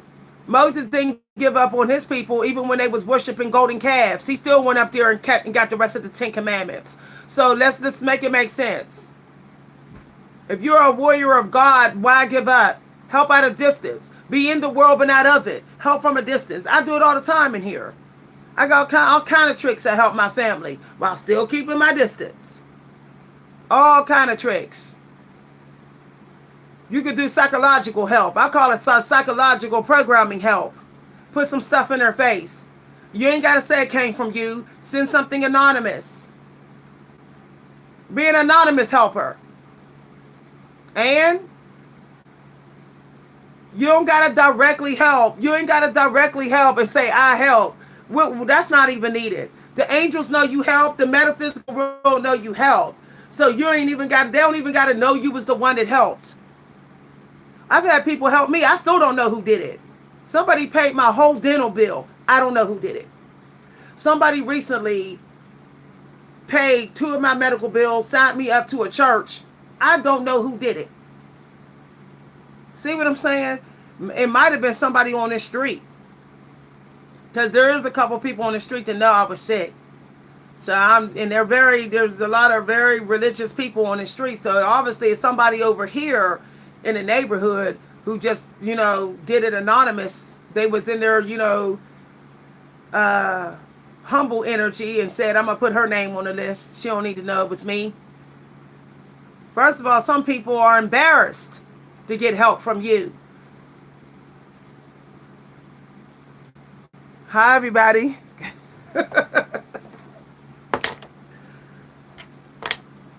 Look, I got in-laws that cannot stand me. I got an in-law that can't stand me. But when they got very, very ill, I went over and I cleaned their house. And I know what? I never told them I did it. They don't know this till this day. They don't know till this day that I went in their house and cleaned their house while them and the family was at the hospital. They don't know to this day. You know what ended up happening? Later down the road, my ancestors touched their ancestors and they started helping my daughter more. Suddenly they want to really help my daughter. They got a feeling that they should. Helping my daughter is helping me. Y'all see how it comes back to you? It comes back spiritually. We are being watched 24/7 by forces on the other side, and they are keeping track. They are keeping record of you helping. They know how much you're helping. As soon as you think that your help has been unappreciated, they will touch somebody around you to show you that your help has been recognized. You just got to have faith that that's going on. Serious, y'all. You may end up getting this most brilliant information, the most sacred information, and you like, how did I get it? Because you helped somebody regardless from a distance, you helped them. Okay? Do the right thing from a distance. Okay? Look, it's always right to send someone to God from a distance. Like, for real. If you say, I don't know if I want to send this person money because they use the money for drugs and alcohol and they're very narcissistic, okay, but you can send them the resource, though. You can still send them a resource. I'll send them to where they can get help. Maybe I'll just text it to them. I ain't got to answer their phone call. This person doesn't respect me, so I'm not gonna give them no money, okay? Because they probably not gonna respect the money. But I will send them the resource. They said they don't got no food, and that's why they want money. No, I'll send them to the food bank. You know, help is help. Okay. But see, that's a part of belief. You can't say you have faith in God only when God gives you money, where gives you when someone's nice to you. Someone's nice to me, so they gave to me, I gave to them. Oh, praise God. The people that's always nice to me. Yeah, yeah, God is good. God is good even when you help when ain't nobody nice to you. Even when you send people to God that's not nice to you, God is still good. Y'all, like serious. And I know it's hard to believe. I know it's hard to believe. But I've seen it. I've seen it happen to me. The thing is people, a lot of people are measuring the value of their blessings. So that also makes them think that God didn't come through when they help somebody from a distance. People say, well, I helped that person from a distance who don't like me. You know, I helped somebody without sacrificing self-respect. And then I got this. This ain't all that good. You know, this ain't as good as what I wanted. First of all, only the Creator knows what you want and need. The Creator knows what you want and need. If it's not coming, it's not coming. If you don't even feel like it's coming. If manifestations don't come when you asking for a certain thing, it's because God said you are not supposed to have it. So saying that your blessings is blocked, just running and say your blessings is blocked because you help this person who's negative, that's not always the case, y'all. That's not always the case. Okay? It's not always the case. First of all, knowing your roots will pretty much help you know what God knows that you need and want. You'll figure it out. That's why you got to know your roots, y'all. I know we're saying, isn't that being like very culturist and race driven? No, it's being into your genetics. When you get to know your roots, you get to know what your ancestors were struggling with and deprived of. And their struggles is your soul struggle. You receive the struggles of your father and mother. So once you know your roots, you can kind of put the pieces together. Okay? What the Creator is going to allow you to manifest without negative karma attached to it. For me, you know, and you're not supposed to tell nobody. You're not supposed to tell nobody. You know, I was about to tell y'all, but I don't know who's watching. So, you know, keep it to yourself when you figure it out. Keep it to yourself. You know, but, and I got a whole nother download for that too. That's a whole nother lesson, but I think I might save that for members. Let me make a little note here. I do need to start making notes on what my future videos are going to be for members. So I'm going to just make a note. Members, I'm going to do a video talking about how your roots can connect you to your power of law of attraction. Okay? Approved, spiritual, legal law of attraction. I'm going to do a video for y'all members for that. I had to make a little note in the video. It's an hour and 43 minutes into the video. Make a little note. Okay? Hi, everybody. Thank you very much. I come to cook on the weekend. Some of y'all just don't know. My weekend videos be powerful. Never skip my Sunday videos. Never skip my Sunday videos. Okay? All right. So, you know, here's another thing, y'all. I know y'all don't want to hear this. Some of y'all got to help people that seem like they're not worthy of your help. You got to still help them from a distance because you may be paying off some karma of your roots that your ancestors passed to you. I know y'all like, what? Yeah. Blood, y'all. Blood comes with memory, spirit, karma, and sometimes the bill gets passed to you. Just like when somebody dies sometime, you get their bills, you get your ancestors' spiritual bills sometime. It sucks. It sucks.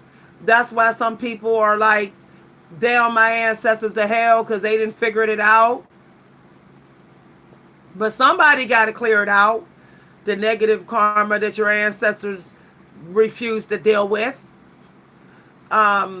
So, you know, I got ancestors that got negative karma because some of my ancestors were too glamorized in their house privileges. I'll keep it real, y'all. I keep it real. You know, I got some ancestors that was a little bit too glamorized with being the slave master's favorite. And they refuse to, you know, bring other people up with them. So they got karma, and that karma got passed on down. This is why a lot of people in my family, they are creatively blocked. They can't even hear God in my family. They don't even be getting no downloads, y'all. They don't get no downloads.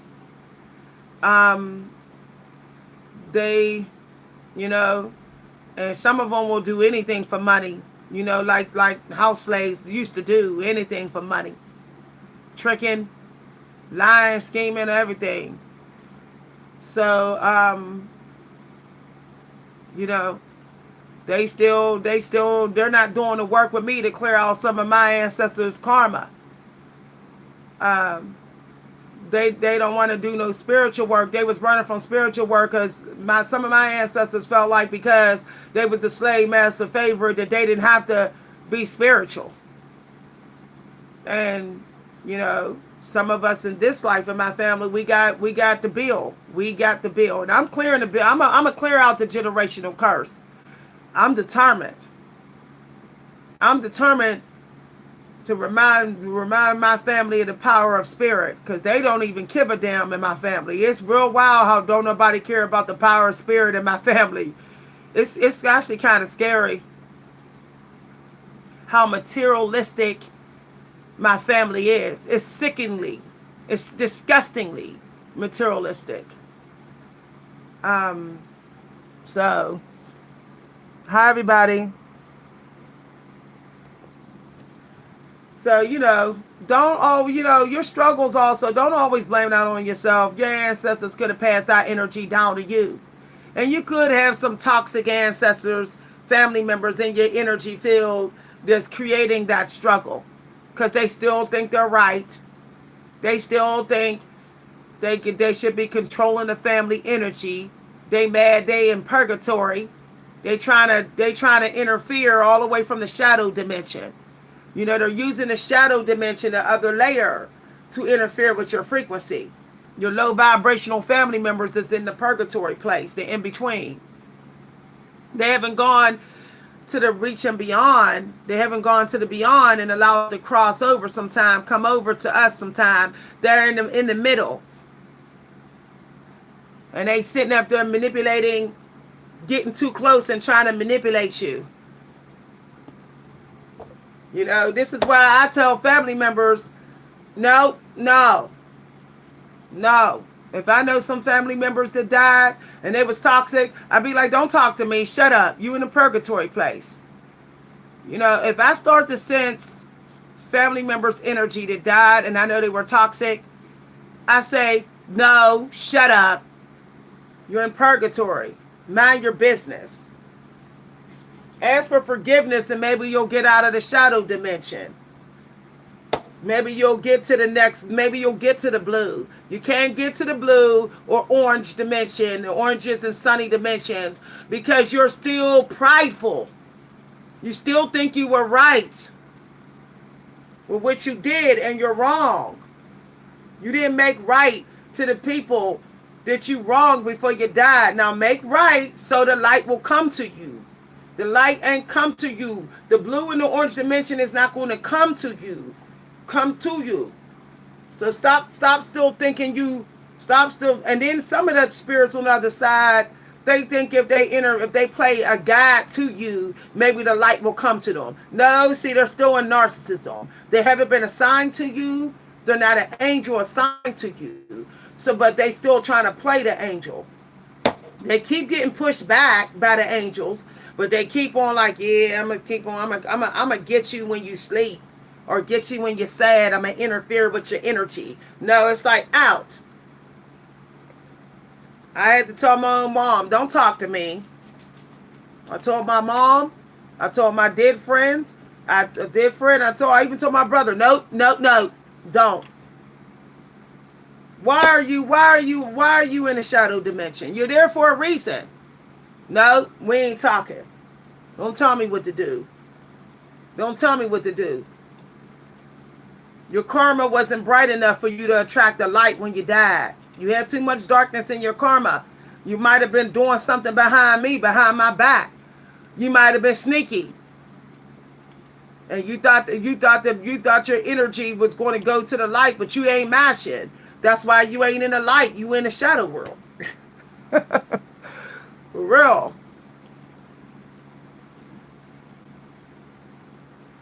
Yeah.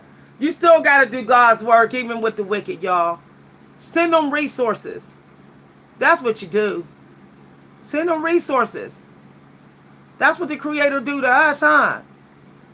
Ain't that the Creator do for us too? The Creator always going to send resources. Okay? You can help with somebody that's real wicked and real toxic. Don't underestimate sending a prayer for them. Drop a scripture in their mailbox.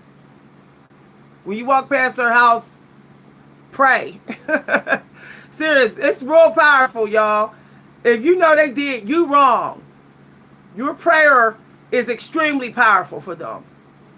They need to be happy they even got your prayer. That you wasn't just bitter, so bitter that you didn't give a prayer.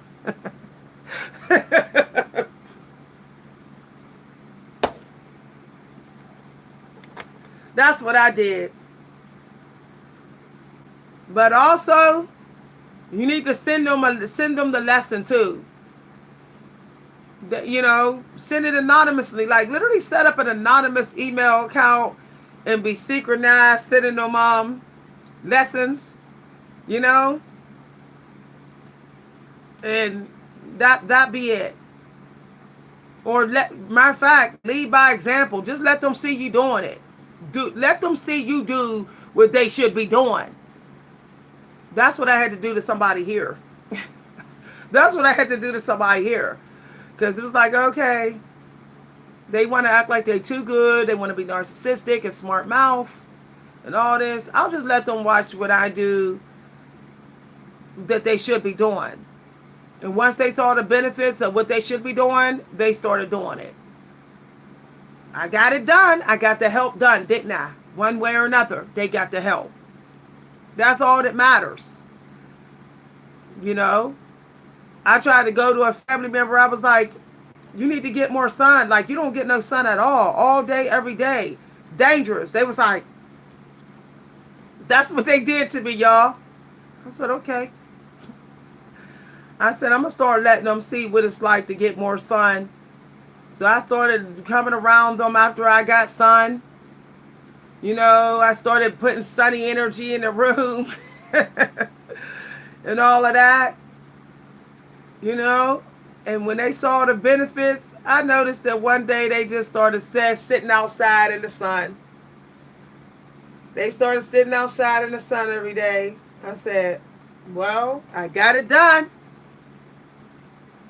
Okay. I've saved my family member one way or another. I saved them. Because if you ain't getting enough sun, you're getting too much dark. If that's the bottom line. And if you don't want to see your family members go to Hades, they'll be like, let me try to get some sun to them. See if I can trick them to get some sun. Look, a lot of people, the problem is they're just not getting enough sun. They're not getting enough daylight. A lot of people would be nicer if they did. They would have more respect. Narcissists don't get narcissistic, talking about demonic energy. Okay? I'm not talking about just narcissistic personality disorders. I'm talking about the narcissistic demonic demon energy. Don't get nowhere near as much sun. You know, the real hardcore people that have no respect at all, that never try to make right, they're not getting no sun. They might be getting only like 5 minutes of sun, and they walking through it. Matter of fact, they start feel like the sun is evil. There's people that think the sun is evil. They actually feel like they're getting beat up by the sun. And I say, if you go out in the sun for 10 minutes and you feel like the sun is hell, you probably need more sun. That's real talk.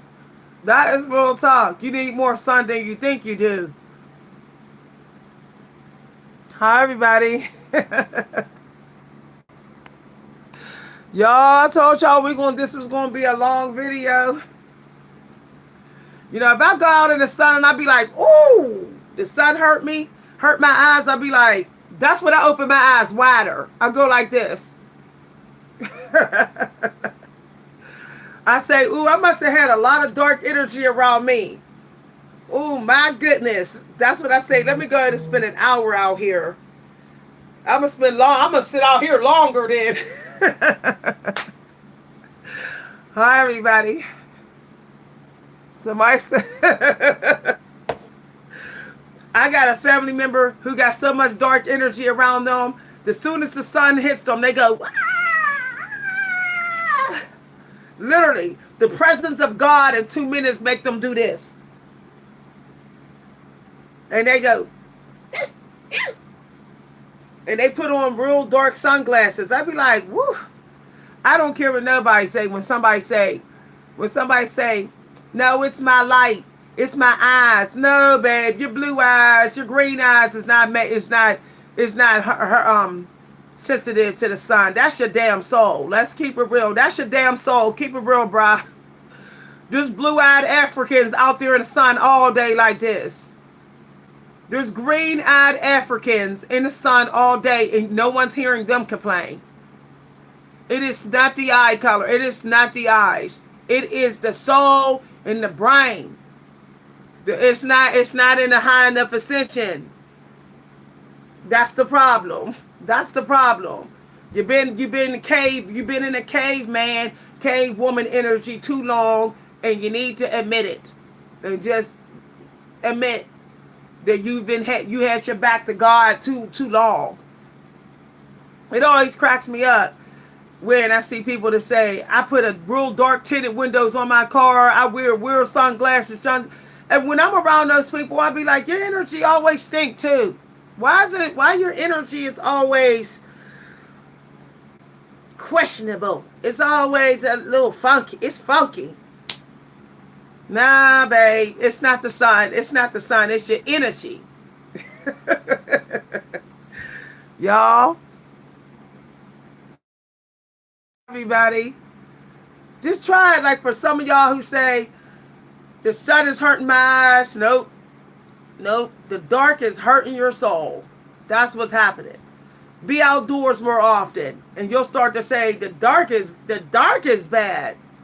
This dark stink.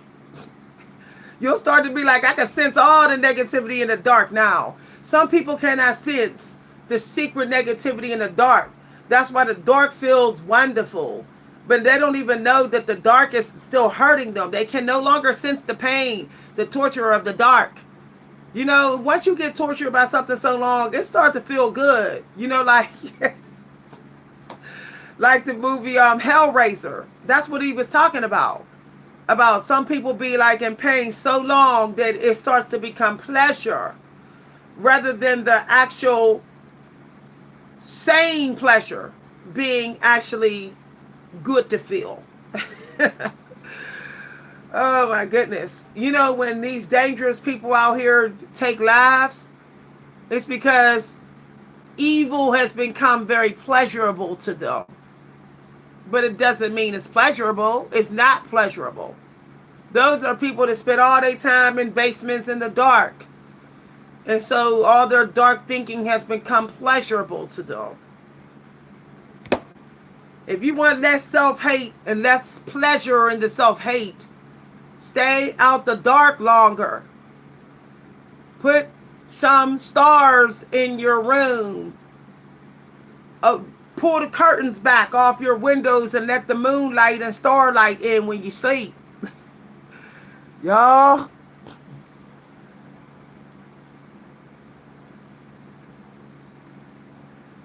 Exactly. Somebody say I look good in shades, but what do you need? You don't need to protect your eyes all day. What are you protecting your eyes from?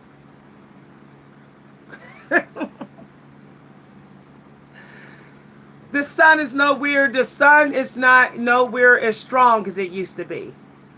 This sun is no. This sun is dying. The sun is dying. It's not even reaching us like it used to be. It used to be way stronger. Who's making these sunglasses? Humans. Who's making these sunglasses? You don't need no sun. You need a tree. You don't need no sun. You need a head covering. That's what you need.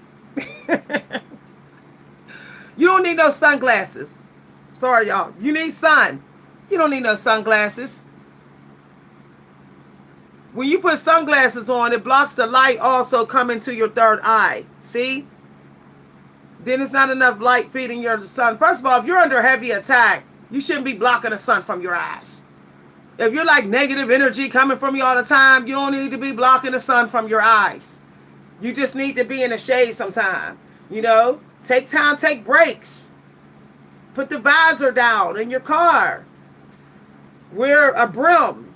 You know, make a leaf hat to go like this, to just block the dim it a little bit. Put a veil, a net over your eyes. They make nets. I don't understand why we have problem wearing nets. We was wearing nets. We always say we want to do what our ancestors do. Okay, like, why is a net a trending thing? Why does it have to be trending? Nets are always trending. Nets will always be a trend because nets have been around since almost the beginning of time. Our ancestors knew how to make nets. So just go ahead and like put something over. Okay? You know, go in the sun for 20 minutes, sit in the shade. Go in the sun for 20 minutes, sit in the shade. No need for sunglasses. There's no need for that. First of all, dark is attracted to dark too. Lights are attracted to each other. So sometimes if you feel like you're under heavy negative energy, or you sitting in the shadows too much, or you wearing your sunglasses too long, okay, birds of a feather flock together. Serious, y'all. If negative energy keeps on being too comfortable with you all the time, you might got somebody around you that's too negative, or you are in the shadows too much. You should have a lot of sun in you in which you scare people. Negative people should be a little scared of you. You should see that they're kind of like a little uncomfortable with trying you. That's when you know that you got enough sun in. Your glow should be a little intimidating. If ain't nobody ever a little intimidated by you, by your glow, you getting too much dark. Okay? Narcissists only go but so far with me. They like to do a little hit and run with me. They be like, ooh, cha!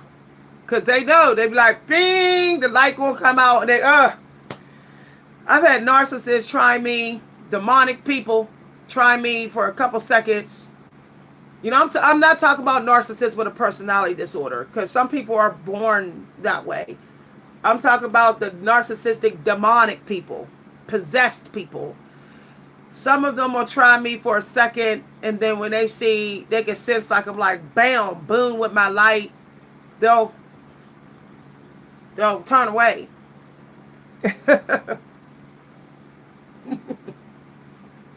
Some of them will snap out because they're like, you know, they'll rage because they're like, They feel like they've been attacked by me. And they have. I hit them 3 times when they hit me.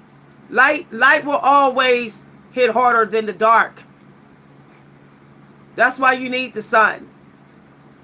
That's why you need sun. You know, sun is discipline. If you feel like people ain't getting disciplined by your energy, be like, let me get some more sun to discipline these people. If you be like, people are disrespecting me too much, get some more sun. Because people see your sunny nature. You know, I don't take any crap type of nature like Mufasa. They see that firmness, sun, like bam. They see that as somebody that's protected. They start to wonder if they're going to pay for disrespecting you. They start to wonder, like, what you got up your sleeve might be something I'm afraid of. They might even start to say, you might be somebody that could do spell work on me. I can. My light's stronger than yours. My light's stronger than your dark.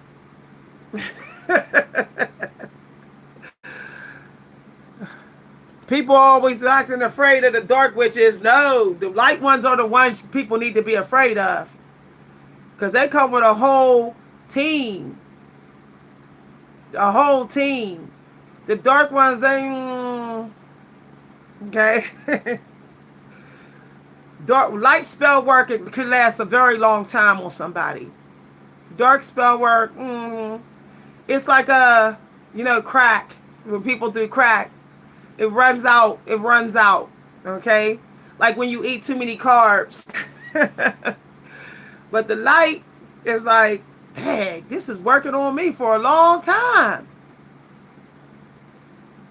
Hi, everybody.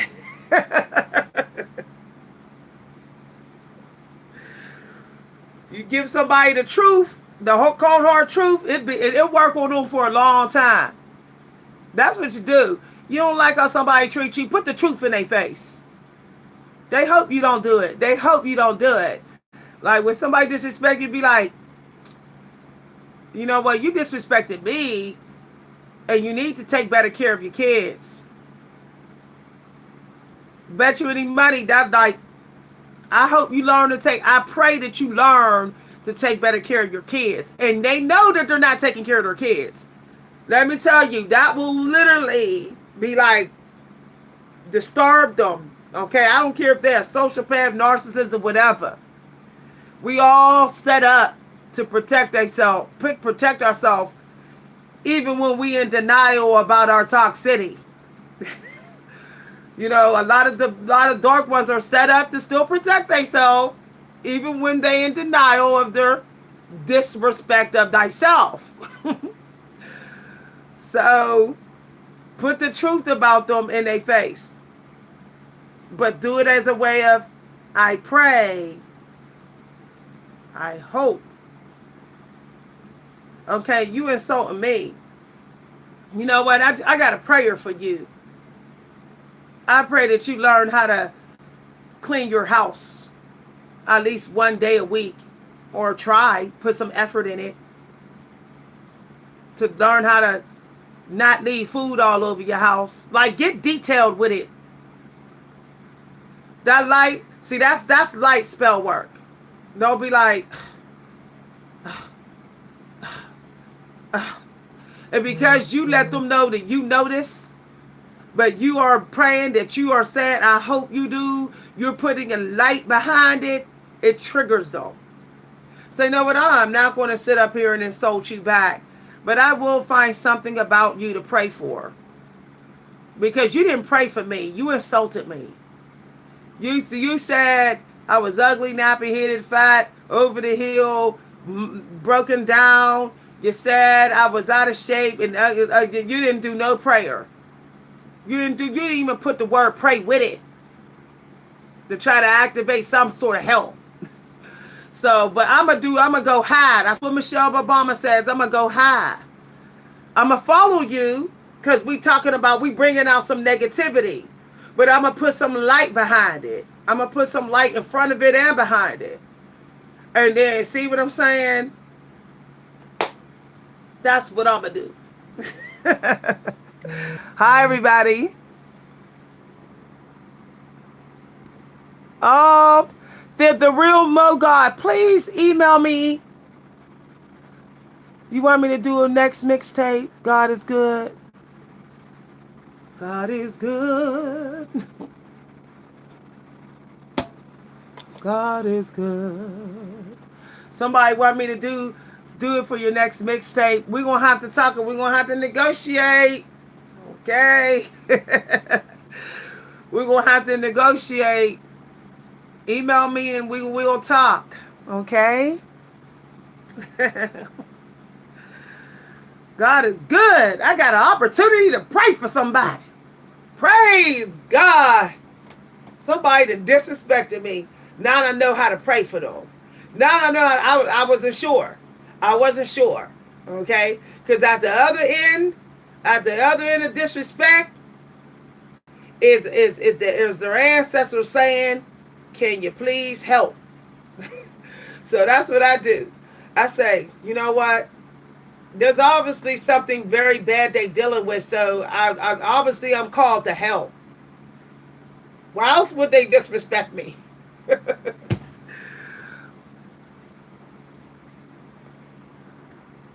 Hi, everybody. That's what I say. Why else would they disrespect me? There was something that was disturbing their peace about thyself. You know, when I have a family member compete with me and try to one-up me, I said, their peace is disturbed. Something about thyself is disturbing thy own peace. They wouldn't be competing with me. So then I try to think of what could it be? What could it be about thyself that's disturbing thy own peace? So then it come to me and I say, well, I pray, for the one family member, I say, I pray that they start thinking that they don't think they're attractive. I pray that they start seeing the femininity in them. I pray that they celebrate their feminine energy sometime. I pray. Because that's exactly why they keep on competing with my looks. That's why they keep on trying to one-up me in mother energy. They're insecure about their feminine energy. In the dark, in secret, they look in the mirror and they don't think they're cute. They don't think they're pretty. Because they're competing with me in feminine energy. So I'm going to pray.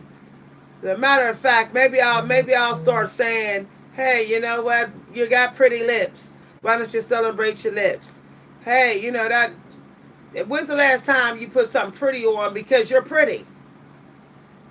A compliment is still a prayer, y'all. A compliment, you can give somebody a compliment and it can be attached to something that you're praying for them, some negative energy that is interfering with them not seeing what you complimented them about. Y'all, this is deep.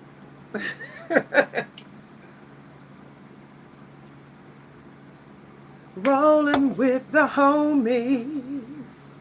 Rolling with the homies. I'm trying to watch Clueless, y'all. Who trying to watch Clueless?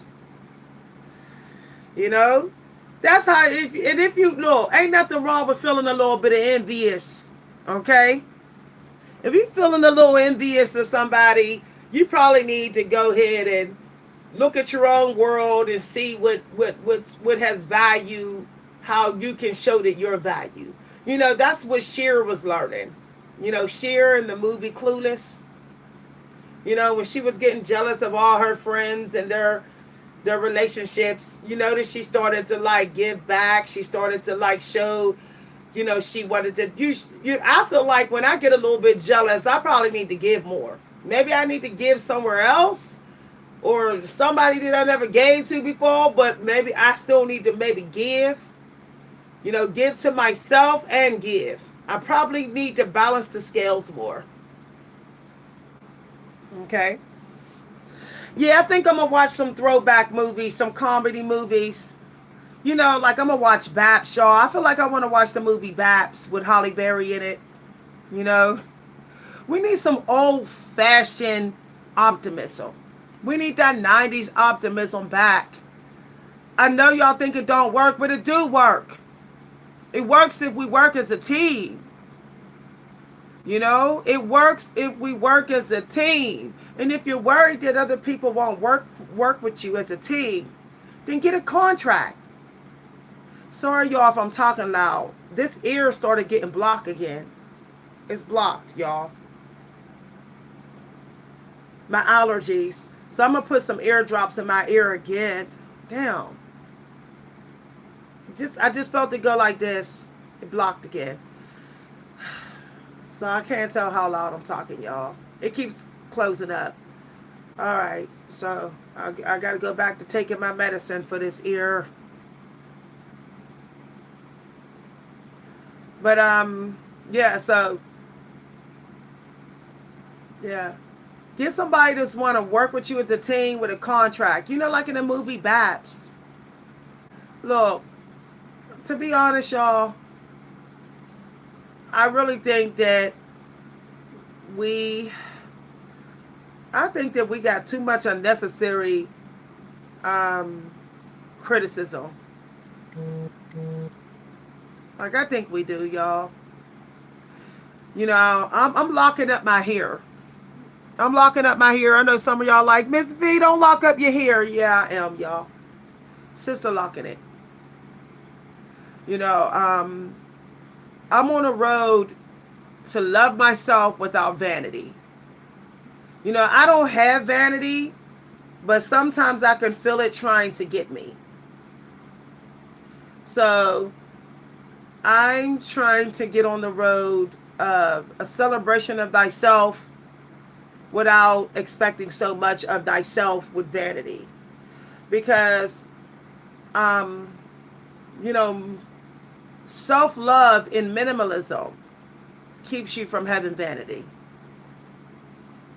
And I find the sister locking my hair is a form of self-love without the vanity. You know,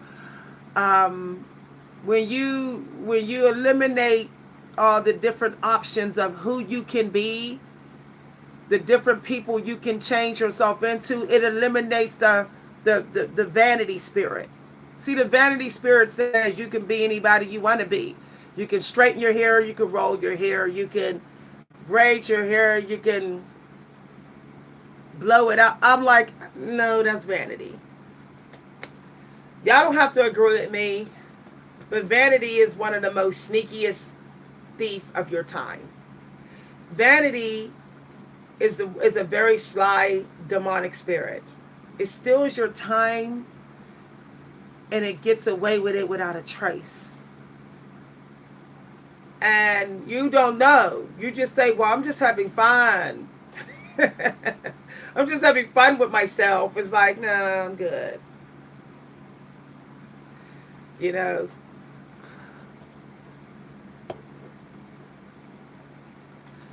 Hi, everybody. I love your hair, Miss V. Lockett. Yeah, I know that I will connect more with my roots. I know that my ancestors had their hair sister locked. I can feel it in my soul, y'all. I can feel it. But I believe that when they sister locked their hair with my ancestors, I believe that they were crocheting it. Because why do I feel always pulled to crochet it? Okay? I always feel like I got to do something with my hands. I want to weave. I want to crochet. I'm like, okay, why would the ancestor have me in this energy? Why do I attract crochet people? Like, even my best friends growing up, they were always heavily into crocheting. You know, knitting and weaving and stuff. So I really believe my ancestors were into weaving and knitting their hair, locking their hair up, you know, and all of that. So it's like I want to be fully into my roots, and I want my roots, the strength of my roots, to show. I know some of y'all think that Mufasa's hair was not locked, but I seriously believe that the lions here do have some lock to it. It has to. They're not using detangler codes. I'm just saying, y'all. When you see what I can see that it's still locked at the root. Like when you look at Mufasa, it looks like it's real locked at the root, and then it's just kind of like a little bit loose on the ends. If you know what I mean, like the Mufasa's here look semi-locked, at least.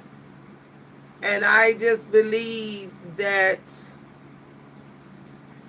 um, you know, we just got way too many options in society now. Our time is being stolen way more than our ancestors.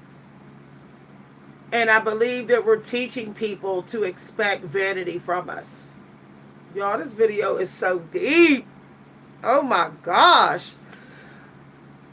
We have to stop teaching people to expect us to be in vanity energy. You know, if you are like in vanity energy, you can't complain when people say, well, why didn't you do this with you? Why didn't you braid your hair? Are you going to do something different? You trained them to expect that from you. As soon as you don't feel like doing it, they try to say that you're not taking care of yourself. So you might as well just like, disappear, get rid of the vanity energy, show back up, and just tell people, well, this is me. I'm not taking a break. I'm not taking a break from the vanity you saw. This is me now. This is me.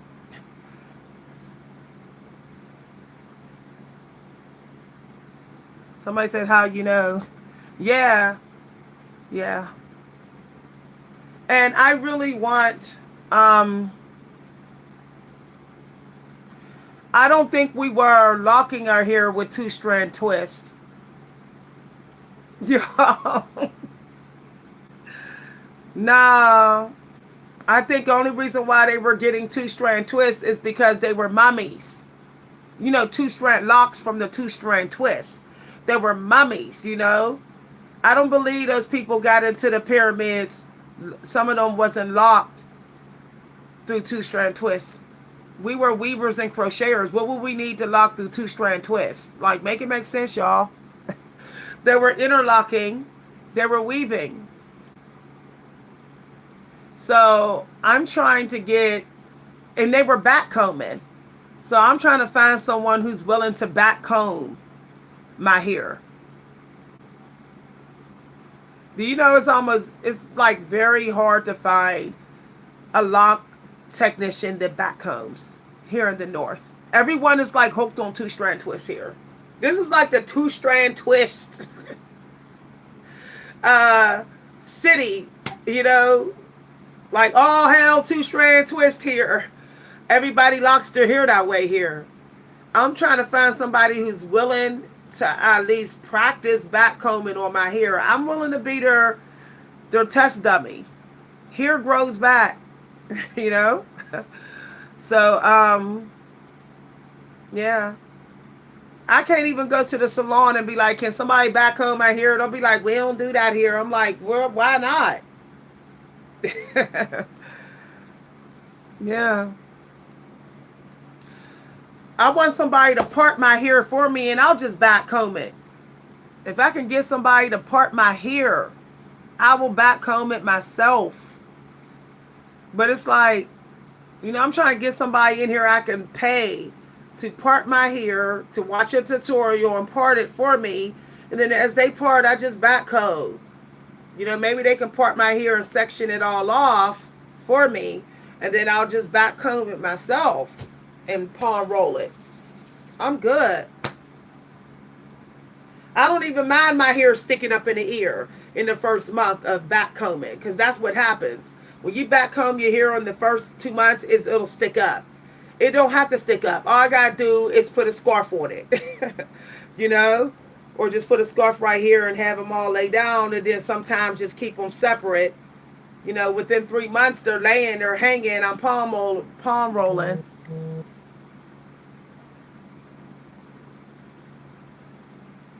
Would you say, wait, you sister locks at first? I don't know what somebody's saying. Y'all, it's important to be by yourself a lot because there are some demons that hide in plain sight in your life. You know, right when you think you ain't dealing with a certain demon, you know, you leave your life for a while, come back to it, and you be like, how long you been here? Try it one day. Try it one day. Just like leave your life for a couple of months. Just go live in somebody's house for a while. Just live their life. Then go back to yours. You'll be like, woo! How come I see these demons in here? And then you're like, how come I see this low vibe energy of myself? I didn't even know I had vanity. Wow.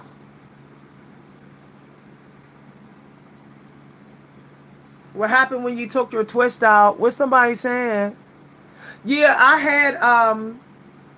had my hair in a 2-strand twist locks. And guess what? I went to a African organic locker. Organic. And she was like, She said no. Y'all, she was straight from Africa. And she said, nope. She said, you need to take those 2-strand twists out. She said, don't ever lock your hair that way. She said, because all the intense palm rolling you got to do, the knots and things in it, it just doesn't look, it doesn't look realistic. You know, it can have a very unkept look even after you palm rolled it. And you can thin your locks down so much from all the excess palm rolling through the 2-strand twists. So, you know, all the knots that stayed in there. So she had me take all my hair out the 2-strand twist. And you lose hair when you're trying to get that hair, you know, flat nose knots from the 2-strand twist. I noticed that I didn't have no thinning edges when she did it. My edges never thinned, y'all. Never once. Because she didn't have to do excess palm rolling. I was able to get my hair palm rolled every month without ever having thinning edges. This was real nice and thick. All of this. I got the pictures to prove it. But what she did was she took all the 2-strand twists out. And she was back combing. She palm rolled it. And then she braided the hair all together and kept it flat. And she told me to leave it like that for like 2 months. And then when I came back, it was locked, y'all. I was like, whoa. And it was even. It was like smooth. It was all smooth. It was like jump rope smooth, like, okay. Every single lock was smooth and it was nice and thick, and there was no thinning or nothing. I was like, wow. You know, I could feel her going like this. So I knew she was back combing and interweaving. I could feel her going like this. So, hi, everybody. Yeah, the 2-strand twist, y'all, they be like, and then be like, woo, you be like, wait a minute. But when they back comb, it's not, see, it's just like, it's respect for your edges, y'all. It's just, it's respect. So, yeah. I should have left them in. The only reason why I took them out, y'all, is because I had them done too big. And my migraines came back. My migraines came back. What I should have had is I should have had her do them about this big. I had her do them this big. That was where I went wrong. Okay, what I should have had her do is take them all out and restart them and do them smaller. You live and you learn, y'all. You live and you learn. I find the sister locking is humbling. It's humbling, period. It's also letting you see your more indigenous side. It's a way to not mistakenly have self-hate for your roots. You know, if you can see your roots so deep, then you'll want to celebrate your roots. You'll want to wear the makeup to go with it. You'll want to wear the clothing. See, it kind of pushes you into your ancestors' energy. That's how I see it. That's how I see it. That's just me, y'all. When you're using the hair gels and all that with two-strand twisting, to me, that's like, oh, you're kind of sliding out your roots. A little slip out of it a little bit. And it's like, no, I want to slide all the way into my roots. I want to be all in it. You know? I have an Irish family member that will not color their hair anymore. They will not straighten their hair anymore. They won't do any of that. They are strictly in their Irish roots. They don't care how Irish they look, how coarse their hair may look and thick it look, for them compared to other, white people. And it's like, that's pretty bold. They got white friends who got like Italian people's hair, but they don't. But they're not sitting up there like, yeah, let me go ahead and like slip it on out. you know, you can accidentally slip into self-hate or self devalue, micro devalue of yourself. You can do it by accident, like, a little sneak attack on yourself. I don't want no sneak attack on my natural value. So, I don't want this, like be in a little micro denial that I got a little bit of self-hate. I want to eliminate that possibility. Just eliminate it entirely. Eliminate the desire to want to, possibly wear makeup that isn't as indigenous for me, No.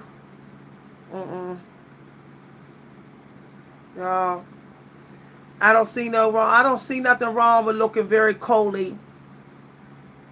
When it's like get in your own world, it also means get into your own genes. When people, I'm in my own world. Are you really in your own world? When you look in the mirror, does it look like you're in your own world? If you look at your baby pictures, your toddler pictures, do it look like you're in your own world? Y'all, this video is so true. But if somebody be like, I'm in my own world, if it's not the world one, then you ain't in your own world. You in somebody else's world. Or did you mesh someone else's world with your world? Like, for real. Go back to your pictures when you was a toddler. Elementary school. Go back to everything you was doing as a kid. Are you in your own world? Because kids are really good at being in their own world. A little kid can play at the playground around other kids and still be in their own world. They can be in the world and not of it. They're really good at that. Like, little kids can sit there and play with their coloring books while you're running your mouth on the phone. They're really good at doing that. I think we need to get better at that. Hi, everybody. You're very welcome. Yeah. I want a Sunday kind of love. I love to last past Saturday nights, and I like to know if it's love at first sight. Yeah, Sunday kind of high. Yeah, everybody talk about the Friday, Saturday kind of high. Yeah, what about the Sunday kind of high? I'm in my me, myself, and I type of energy. I'll see you at Sunday dinner. I will see all of you at Sunday dinner. Be like the people try to call. No, I'll see you at Sunday dinner. I'm sure we're going to have a lot to talk about. It's going to be like a 2-hour dinner. You're going to be telling me all about your Saturday service, Sunday service, what you did during the Sabbath, what happened on Friday with you and your boo. I'm going to hear it all. Good. That's good. Let's save it for Sunday. Sunday dinner.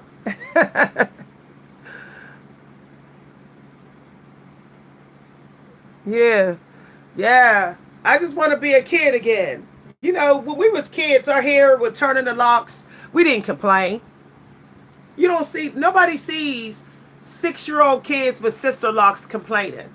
Like, Like, for real. They're not complaining. I'm sure they see other people's hair, blonde, straight. They don't care. Okay? Because they're like, well, I got something I like to do. I got something I like to do. So I don't got to sit for 7 hours and get my hair done. I don't have to keep getting my hair changed. I could go play with my toys. Kids literally glamorize having more time to have fun, more time to be free. Like, that's literally wealth. Like, that's some powerful wealth, because a lot of people don't have that much time to have fun. And they're saying, I'm sitting 12 hours to get my hair done. I just don't see that as fun. Like, how is that fun, y'all? Like, how is always running to these salons, spending money on hair over and over again, sitting under the dryer, running to the shampoo? I just don't see that fun. How is that fun? You know, you got to always have other people in your energy because they in your head. Like, no, y'all. See, when you sister lock your hair, you can be like, I went 3 months without somebody's hands in my head. You know, peace.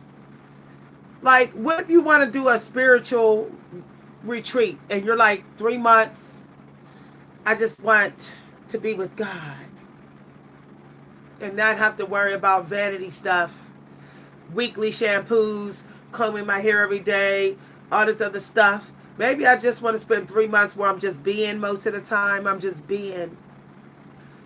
When you sister lock your hair and when you just get used to having no makeup on or just a little bit of chapstick, and you get used to wearing the same clothes, or at least the same duffel bag of clothes, you're able to do that. But why do we got to make that a vacation? Why can't that just be life? Why do we got to say, well, this is my break from the world? Like, why can't that just be your life? That's why I'm like, I want it to be my life at this point. I don't want to say, well, I'm on a fasting. I'm on a food fast. You know, I'll start eating food in the mornings in a couple of months after I lose weight. No, I just want it to be my life. I don't want to eat in the mornings no more. No more. I don't want to eat before 11 a.m. no more. For the rest of my life. I'm tired of all these little vacations, all these little resets. No, I don't want no resets. At some point, I just want it to be my life. Period. Don't y'all think it's exhausting, all these resets, starting over, going back to the fast, going back to the diet, going back to the workout plan? It's like, no, I'm done. You know, that could be a form of mental illness. Reset, reinvent. No. Pick a person. Pick a person and die a person. You know, die knowing that I was this person for 25 years straight. You know, I just think it's ridiculous how people just always think being a different person is the grass is greener. People always say the grass is greener over there with somebody else, but like the grass isn't always greener being somebody else every year. It's just an illusion that it's greener switching up all the time. It's an illusion. This is why I got a couple of t-shirts and I just wear the same type of clothes. You know, same type. I like, you know, netted, flowery, you know, dress clothes. Flowery, netted, eloquent. That's it. You know, I like black skirts. I like black pants. I like black jeans. Everything black at the bottom. I don't see the point of getting like red, blue, green, pink. No, I'm good. If I wear anything else at the bottom other than black pants, it'll be like hippie pants, colorful. I'm still sticking to the plan. Colorful, you know, pattern pants or black. Artistic looking pants or black. That's it. I don't need nothing else. I don't need nothing else. You know what I'm saying? 2 choices. Why can't we just have 2 choices? Why can't we have two? Why can't men have two women if they're going to go ahead and step out? Why do men need 5 women? Why do women need 3 dudes? Like, yeah, this is the realest talk. Like, why can't a man say, I got an old wife, I got a young wife, and that's enough? By the time this young wife get old, I'll be almost in the grave. So that's enough. Why can't men do that? That's serious. Tell the woman, I got one other woman. I got an older woman, I got a younger woman. Which one you trying to be? Which one are you? That's it. Like, y'all. Hi, everybody. Thank you very much. Why can't women do that? Why can't they just have 2 type of wigs they wear? 2 type of wigs. Like, one short 4C here, one long 4C here. Why does it got to be 3A, 4C, straight, all this? Playing with your money like that? Playing with your money, doing all that with your different money, and then saying you got chaos in your life. You're living chaos. You're living chaos. I got 2 lipsticks now. I don't need no more. I got a red and I got this. That's it. When one of these go dead and empty and okay, then I get to replace it. 2 lipsticks. That's it. Done. I'm locking my hair up and I'm keeping my hair in 2 different styles. That's it. I got 2 type of flowers I put in my hair, a rose and this one. That's it. I don't need no more type of flowers. That's it. I got 2 type of writing I do. Short stories, then poetry. I ain't doing nothing else. The Creator made us in pairs. That's all we need is pairs. He made us in pairs. So why is everybody going to the 6th and the 7th and the 10th? Like, y'all, this is wild. This is wild. I got Egyptian scent and island scent. I ain't working with nothing else. When these are done, then I can switch to another 2 type. But if I have any extra, it gets stored in the cabinet. It gets in the pantry. It goes in the bed, basement, or the attic. Any extra goes in storage in the attic. I'm harnessing the power of 2 since we was made in pairs. 1 plus 1 gets together, and then the manifestation of the 2 of them creates the 3. So there is no need for 3 friends. There is no need for 3 wigs. There is no need for 3 YouTube channels. Like, y'all, hi, wake up. Oh, I'm trying to come to Paris. I really am. Some of y'all need to be like, I'm cool. I got 2. I'm good. I'm good. That's how I'm rolling now. I got 2 type of juice. Apple juice, strawberry banana blend. That's the only 2 juices I drink. I got 2 0-calorie drinks.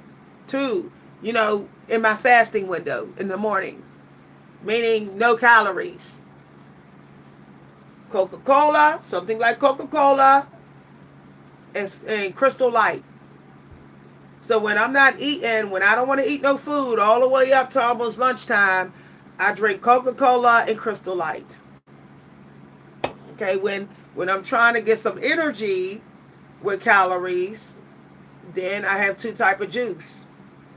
It's the same thing, 2 type of meats, 2 type of vegetables, 2 type of friends, 2 type of fun activities. People are doing too much.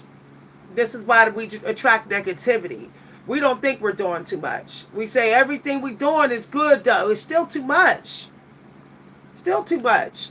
When I went to the Chinese buffet a couple months ago, that's what I did. I had shrimp and crab meat on my plate, and I had string beans, and I had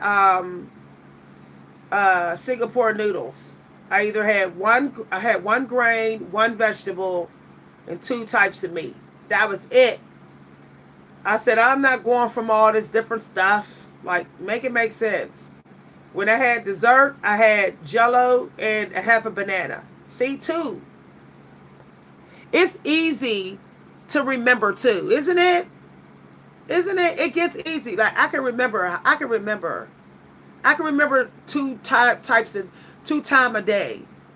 Like I can remember 2 times a day to show up on YouTube. 9 a.m. and 5:30 p.m. Yeah, I can remember that. But when we get into like 12 p.m., 2:30 p.m., all these different times, no. See, then I feel like I'm slaving myself and I'm expecting too much. And maybe I'm trying too hard. Maybe I'm in denial. I'm chasing and only thinking that I'm not. Hi, everybody. Oh, email me. I keep telling all of y'all to email me. Email me, y'all. All y'all got my email. Y'all don't even email me. Y'all keep saying I'm trying to collab with you, work with you, and all this, but y'all don't even email me. Well, thank you for watching, everybody. I'm gonna head on out. I will be on. We doing 2 times a day now. 2. But it's going to be a big gap between the next time I get on. So y'all may not see me till pretty late in the day today. Okay, y'all not going to see me again till late in the day. To give y'all time to replay this video, to share it. See, you gotta give people time to come and eat. I learned that on YouTube. With YouTube. Give the algorithm time to feed people what you brought. So show up when people need to eat, not when you think they should eat. Okay? When you know people really need to eat. Not when you're like, yeah, I'm ready to feed them. You ready to feed people when they need to eat. So I'm show up when I know y'all really need to eat. Any other times, forget it. No more 6 a.m., no more 7 a.m. No more 11:30 a.m. showing up. No more 3 p.m. I'm done with it. Y'all don't need to eat at that time. Some of y'all need to eat when y'all get off of work. When y'all settled in. Some of y'all need to eat after y'all done, showered and got up and everything. So, feed people twice a day, couple days a week. Know that you did the work. The work you did for you is what people need to eat.